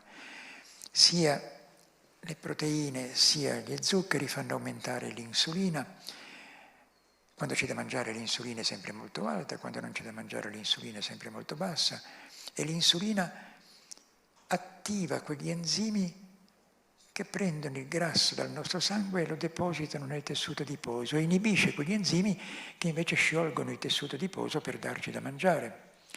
Dobbiamo tenere bassa l'insulina. L'insulina alta è associata al cancro, è associata all'infarto, è associata al diabete, è associata a delle malattie dell'apparato riproduttivo, alla drammaticamente frequente ovaio policistico delle ragazze. Mangiamo troppo. E allora cerchiamo di mangiare bene, mangiare un cibo che non ci fa ingrassare. E che cos'è questo cibo? È il cibo vero, non è il cibo industriale. Il cibo industriale è un cibo che è stato completamente trasformato, ha perso la sua struttura. Mangiamo gli estrudati sono, mettiamo i cereali in dei reattori ad alta temperatura e pressione e li facciamo uscire da dei buchi piccolissimi che destrutturano completamente i cereali per produrre i fiocchi di mais, per produrre le merendine, per produrre tutto questo cibo che non c'è più bisogno di masticare, questi cibi che contengono una quantità di ingredienti. Sapete che nel panino di McDonald's ci sono 35 ingredienti. Sul Frecciarossa in prima classe ti offrono qualcosa da mangiare. C'era il panino con lo speck e c'erano 27 ingredienti. L'industria mette delle cose nel cibo per catturare il nostro gusto, per crearci dipendenza, e questo cibo ci fa ammalare. Oggi, grosso modo, da noi il 25% del cibo che mangiamo è di questo cibo ultra lavorato dall'industria, che sono tutti cibi pronti da mettere nel forno a microonde, tutti i salumi, tutte le bevande zuccherate, tutti gli snack dolci, salati, tutti i cibi in scatola. Negli Stati Uniti siamo a oltre il 50%. E più ne mangiamo, più moriamo. C'è una relazione lineare, più mangiamo il cibo industriale. Quindi l'invito è ritornare a mangiare una varietà dei cibi veri, dei cibi che devi comprare e cucinare. Oggi la gente non ha più tempo di cucinare, per cui compra i cibi pronti. Ma i cibi pronti ci fanno invecchiare precocemente. La gente non ha più tempo di cucinare, ma ha tempo di guardare i cuochi che cucinano in televisione. Dobbiamo aumentare la consapevolezza delle persone che l'industria alimentare ci sta avvelenando. L'industria alimentare dovrà cambiare. Ci sta avvelenando anche per via dei pesticidi che vengono usati nell'agricoltura, che anche loro hanno a che fare con le demenze, hanno a che fare con le malattie cardiache, hanno a che fare soprattutto con i tumori. Oggi è molto chiaro che anche le piccole tracce di pesticidi perfettamente al di sotto dei livelli legali che rimangono nel cibo che mangiamo aumentano la mortalità e aumentano il rischio di cancro. Dobbiamo tornare ad un'alimentazione, ad un'agricoltura senza veleni. E dobbiamo tornare ad un'alimentazione come era. È soltanto negli ultimi 60 anni che è successo questo grandissimo cambiamento del nostro modo di mangiare. Oggi mangiamo cose che l'uomo non ha mai mangiato nella storia dell'umanità. E queste cose ci fanno ammalare. È bellissimo perché ci fanno ammalare e la medicina ci guarisce, fra virgolette, nel senso che molto spesso non è che ci guarisca. La malattia rimane, ma non ci uccide.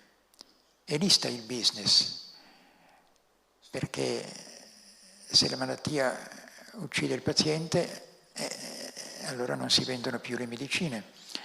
Ma se la malattia non uccide, allora è un business clamoroso.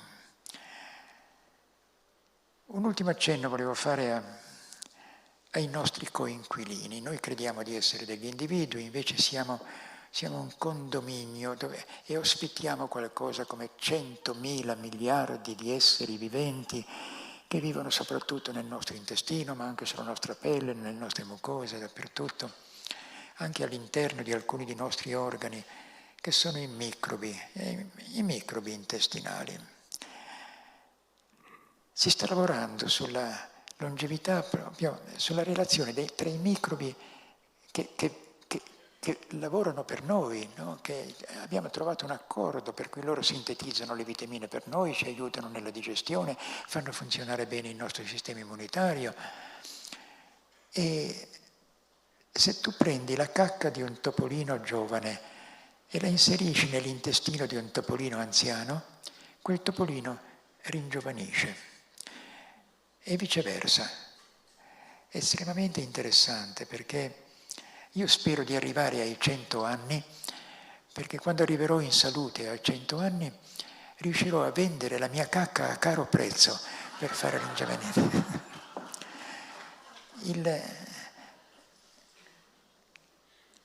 Anche il nostro microbiota invecchia se noi non lo nutriamo con i cibi che piacciono ai nostri microbi.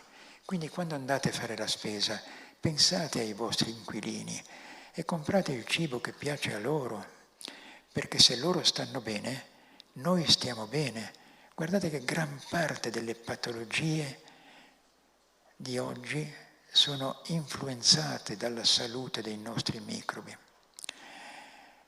E che cosa vogliono mangiare i nostri microbi? Vogliono mangiare le fibre. Ma le fibre le abbiamo tolte dal pane. Nel pane bianco non ci sono più le fibre. Le abbiamo tolte dalla pasta, le abbiamo tolte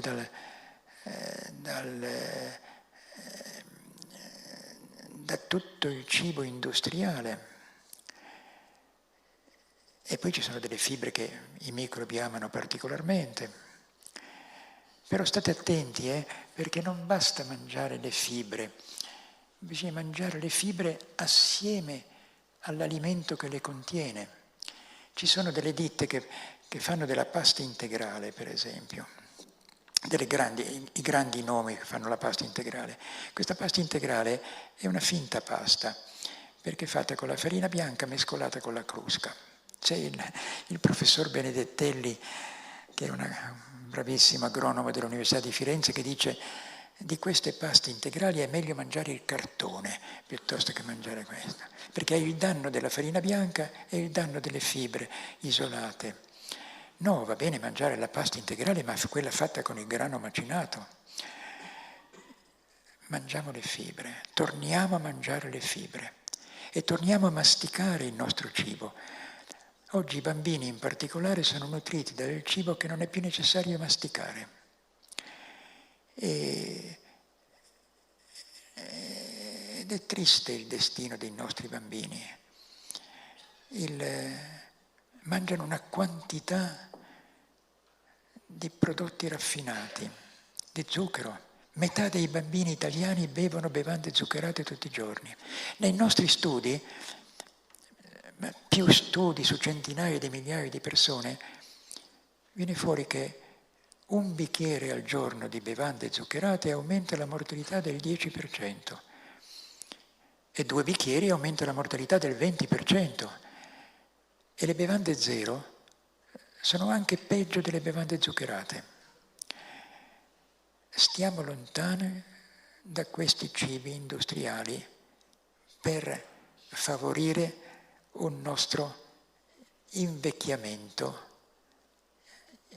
in salute, da non costringere i nostri figli ad occuparsi di un genitore demente o di un genitore invalido. Guardate che non è che è importante cominciare fin da bambini a mangiare bene, ma gli studi sono chiarissimi nel mostrare che a qualunque età si cambia l'alimentazione verso un modello naturale, e noi lo conosciamo qual è il modello naturale, è quello della dieta mediterranea tradizionale, quello del contadino del sud Italia in particolare, che mangiava la pasta con i fagioli, la pasta con le fave, con i ceci, mangiava le verdure e mangiava la frutta, mangiava le noci, nocciole e mandorle come dessert. E poi moriva prima perché non c'era la medicina che lo aiutava, e poi moriva prima perché c'era anche la fame. Ma quello è il modello del cibo che ci favorisce la longevità in salute. Abbiamo tutti la responsabilità di non ammalarci. Si parla tanto di sanità, del diritto alla salute. Noi non abbiamo nessun diritto alla salute. Abbiamo diritto all'assistenza sanitaria, ma non abbiamo diritto alla salute. La salute è una nostra precisa responsabilità e se ci ammaliamo è colpa nostra. Vi ringrazio dell'attenzione.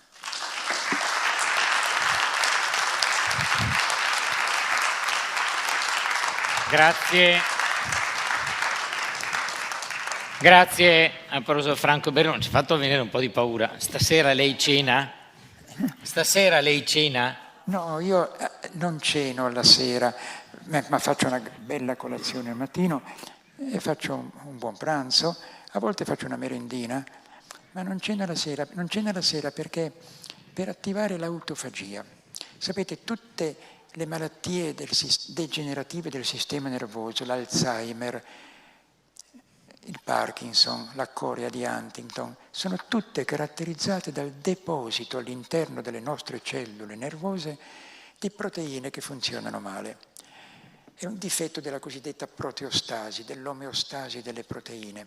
E queste proteine che funzionano male ostacolano il funzionamento delle nostre cellule, le fanno funzionare male. Ma se io mi metto a digiuno per 14-15 ore, le nostre cellule non ricevono più quel glucosio che sono abituate a ricevere e si organizzano per consumare quello che è depositato dentro di loro, per fare le pulizie pasquali nelle cellule. Quindi ogni tanto un po' di digiuno può essere un buon investimento per ridurre il nostro rischio di diventare dementi. Ma qual è l'orario ultimo a cui uno dovrebbe mangiare rispetto a quando si sveglia? Mettiamo, se uno si sveglia alle 7 del mattino, che è più o meno l'orario per chi va al lavoro, ecco. Fai colazione alle 7:30 e poi fai un pranzo a mezzogiorno, all'1 e poi magari mangi una merenda alle 5 del pomeriggio e tu digiunerai per 14-15 ore. È un sacrificio. Ma allora è un sacrificio per chi? La nostra società oggi è organizzata per la cena. La cena è il pasto principale, perché al mattino hai fretta. Purtroppo sì. A mezzogiorno sei sul lavoro, mangi un panino, alla sera si riunisce la famiglia finalmente, ed è importante che si riunisca la famiglia, ed io credo che sia importante che si faccia la cena quando ci sono i ragazzi a casa, no? Però quando siamo pensionati, che i ragazzi sono per la loro strada, sei soltanto tu con la tua sposa e non abbiamo nessun bisogno sociale di fare questa cena e ci accorgeremo che dormiremo meglio non mangiando la sera e che ci alzeremo al mattino con un bel appetito e un buon vigore per fare una splendida colazione. Però non c'è la dimostrazione scientifica che sia effettivamente proprio... C'è la dimostrazione scientifica che saltare la cena aiuta a perdere peso per chi è sovrappeso, c'è qualche studio che suggerisce che aiuta a guarire i tumori, a ridurre le metastasi, uno studio importante sui tumori della mammella. Non è detto che ci aiuti a vivere di più, no? o ad avere una vecchiaia più felice, però è un'ipotesi scientifica piuttosto solida. A proposito di vecchiaia felice, anche il vivere insieme aiuta a invecchiare. Il professore peraltro si è sposato recentemente, posso dirlo? Puoi dirlo, sì. Mi sono sposato recentemente, sì. Cioè dopo gli 80 anni? Dopo gli 80 anni. È possibile? È possibile, sì. Saluto la signora peraltro che è qui in sala con noi. Lei fa meditazione? Non abbiamo avuto il tempo di parlare della dimensione spirituale, della longevità in salute. Ho accennato soltanto allo studio sui monaci tibetani. La meditazione ha un effetto collaterale importantissimo, è quello di ridurre lo stato infiammatorio, perché uno dei fattori dell'invecchiamento è il cosiddetto inflammaging. Noi siamo tutti infiammati e lo stato infiammatorio è quello che favorisce tutte le patologie croniche, il cancro, l'infarto, le demenze, il diabete. E lo stato infiammatorio è perché mangiamo cibo spazzatura, perché non facciamo esercizio fisico, perché siamo stressati, lo stress aumenta l'infiammazione. E allora la meditazione è una medicina importante, non è che bisogna meditare per ridurre l'infiammazione, però è un effetto collaterale che è gradevole, quello di la meditazione riduce l'infiammazione. Il suo ultimo libro ha il titolo Il nostro veleno quotidiano. Il nostro veleno quotidiano. Non c'è andato proprio leggero, voglio dire. Beh, ho scritto questa cosa perché la gente si renda conto che siamo circondati da veleni e mangiamo veleni, che sono i veleni dell'agricoltura, che sono dei veleni spaventosi per i ragazzi, per la fertilità maschile. Molti di queste sostanze hanno un'azione ormonale. Sapete, gli ormoni agiscono in piccolissime quantità. I ragazzi sono sempre più sterili. Oggi, rispetto a 40 anni fa, si è dimezzata la concentrazione di spermatozoi. Gli spermatozoi non funzionano bene. I veleni della plastica, il bisfenolo A che riveste le lattine delle bibite, le lattine della birra. I ragazzi che si bevono questa cosa, si bevono delle piccolissime quantità di ormoni femminili. I veleni della plastica in generale, le plastiche dure hanno il bisfenolo A, le plastiche molli hanno gli ftalati, e gli ftalati sono degli antiandrogeni. E poi ci sono i veleni che l'industria alimentare mette nel cibo, che sono questi additivi alimentari. Fra i più pericolosi sono gli emulsionanti. Gli emulsionanti vengono messi proprio per rendere il cibo più soffice. Nel panettone che comprerete a Natale vedete scritto monoedigliceridi degli acidi grassi, oppure E471 o E472. Ebbene, questi emulsionanti sciolgono il muco intestinale e quindi permettono ai batteri di entrare a contatto con la mucosa, cosa che non dovrebbero fare, e questo aumenta l'infiammazione.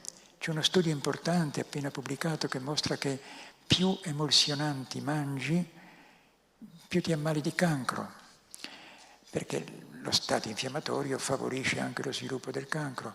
Quindi se vedete scritta quella roba, non comprate il panettone. Un panettiere sa benissimo fare un panettone senza usare queste porcherie, ma l'industria che deve produrre 10.000 panettoni al giorno ha bisogno di un aiutino chimico, e questo aiutino chimico noi non mangiamocelo. Dottor Berrino, lei ha invitato a tornare a far da mangiare in casa, magari guardando Masterchef, ma facendo da mangiare. A casa sua chi fa da mangiare? Fa lei o fa il signore? Tutti e due facciamo da mangiare. Sì? E poi io ho insegnato, ho fatto corsi di cucina per tanto tempo, perché secondo me il ruolo del medico è un ruolo, quello di insegnare a cucinare e a cosa mangiare. E quindi me la cavo a cucinare. E poi ho incontrato una signora che se la cava anche lei, e quindi, che anzi mi ha insegnato molte cose. Lei ha detto che aspira ai 100 anni. Quando lei ne avrà 100, io, se Dio vorrà, ne avrò 86. Ci rivediamo, spero, reciprocamente in forma. Lo spero. Ma io aspiro ai 100 anni. Io accetto benissimo di morire quando mi capiterà di morire. Quello che voglio è morire in salute, per godermi questo passaggio meraviglioso della vita. Sono molto curioso. Ma morire in salute? Morire in salute. Perché si può morire in salute. Sapete, quando io parlo ai medici, questi mi guardano strano, loro pensano che si muoia solo di malattia. No, si muore anche senza malattie, perché il corpo si consuma progressivamente, no? E questo rumore epigenetico, questi geni che non funzionano più bene, no? E quindi ti tolgono la forza vitale, no? Però si può morire in salute, che non è l'augurio che ci facciamo, l'augurio è quello di stare in salute. Poi se arriviamo alla sua età e magari puntiamo ai 100 anni è una bella prospettiva. Lei pensa di essere ascoltato? No, in realtà sono molto perplesso. Io da 10 anni a questa parte, da quando sono in pensione, mi dedico a informare prevalentemente sulle cose che io so bene, cioè informare sul cibo e sugli effetti che il cibo ha sulla nostra salute e anche un pochettino sugli effetti che la nostra vita spirituale ha sulla nostra salute. E magari qualcuno ha ricevuto un beneficio di questo insegnamento, ma la potenza di Big Pharma e di Big Food è talmente forte che è veramente difficile scalfirla. È la ragione per cui i nostri politici non sono in grado di fare assolutamente niente per la prevenzione. Non possono, perché andrebbero contro gli interessi della finanza, andrebbero contro la crescita. Io lavoro perché si riduca la crescita, no? Soprattutto la crescita legata ai costi della salute. Perché non c'è il diritto alla salute, ma il diritto ad essere all'assistenza sanitaria. All'assistenza. La salute è un patrimonio di ognuno di noi, e ognuno di noi è una responsabilità. È la responsabilità. E con queste lezioni e anche con questi incontri che facciamo noi speriamo di avere anche accresciuto la consapevolezza che si può migliorare attraverso l'alimentazione il nostro stato di salute. Grazie, dottor Franco Berrino, è stato veramente un piacere, un onore e ci rivediamo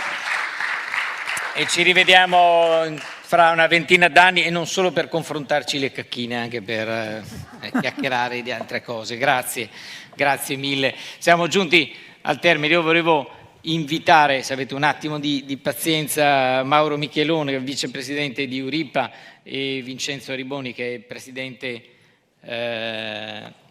dell'Istituto Rezzara, che sono i compagni di avventura di questo evento, insieme con l'università. A proposito di effetti collaterali, la nostra università, l'Università degli Adulti, che in provincia di Vicenza ha circa 6.000 iscritti,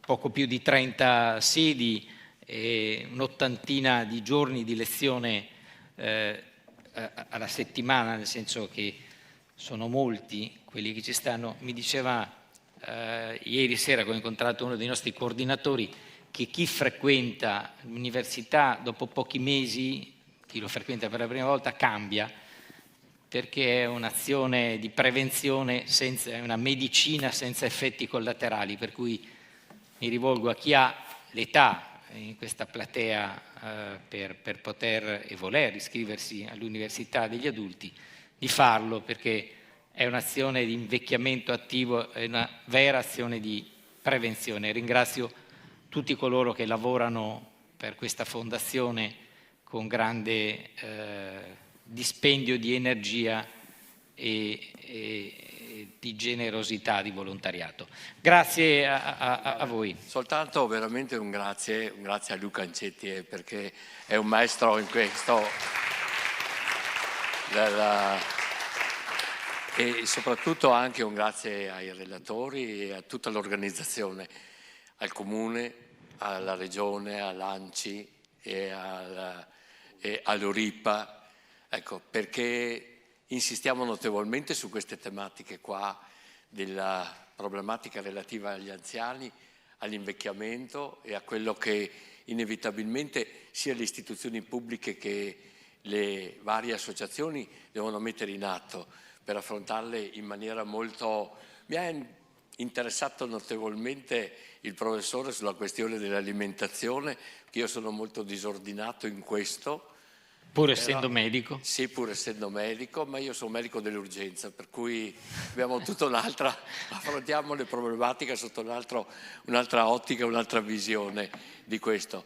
Però è altrettanto vero che è evidente che proprio l'alimentazione, io sono convinto che agisca notevolmente nel favorire meglio dei percorsi di vita e di stile, in modo da rendere più efficiente ed efficace l'invecchiamento stesso. Ecco. Grazie veramente a voi che avete la pazienza e la bontà di stare insieme e di ascoltarci e di seguirci in questi avvenimenti. Volevo coinvolgere anche Mauro Michelon. Brevemente, io ringrazio tutti gli intervenuti, i relatori, come è stato detto, l'organizzazione. Vi invito al prossimo anno, alla prossima edizione dei Stati Generali della Terza Età, ma soprattutto questi 2 giorni abbiamo capito una cosa, che non ci salviamo da soli, o facciamo rete a favore degli anziani o il sanitario deve allearsi col sociale, col terzo settore, col volontariato, con le famiglie. Ecco. Ultima cosa, abbiamo parlato di tante cose, un problema degli anziani è la solitudine e l'isolamento. Perciò ognuno di noi in questa sala, se ha qualche anziano vicino di casa, il solo salutarlo e chiedergli come sta ogni mattina per l'anziano è un'iniezione di ottimismo e di sentirsi vivo, perché facciamo sempre grandi discorsi ma non diciamo mai noi cosa possiamo fare personalmente ogni giorno per gli anziani. Grazie e ci vediamo il prossimo anno. Chi avesse ancora voglia di star seduto alle 20:30 c'è l'ultima sessione al Teatro Olimpico, ingresso gratuito. I protagonisti saranno il giornalista Beppe Severnini, il presidente della Commissione Affari Sociali della Camera, onorevole Ugo Cappellacci, e il tenore Cristian Ricci. Arrivederci.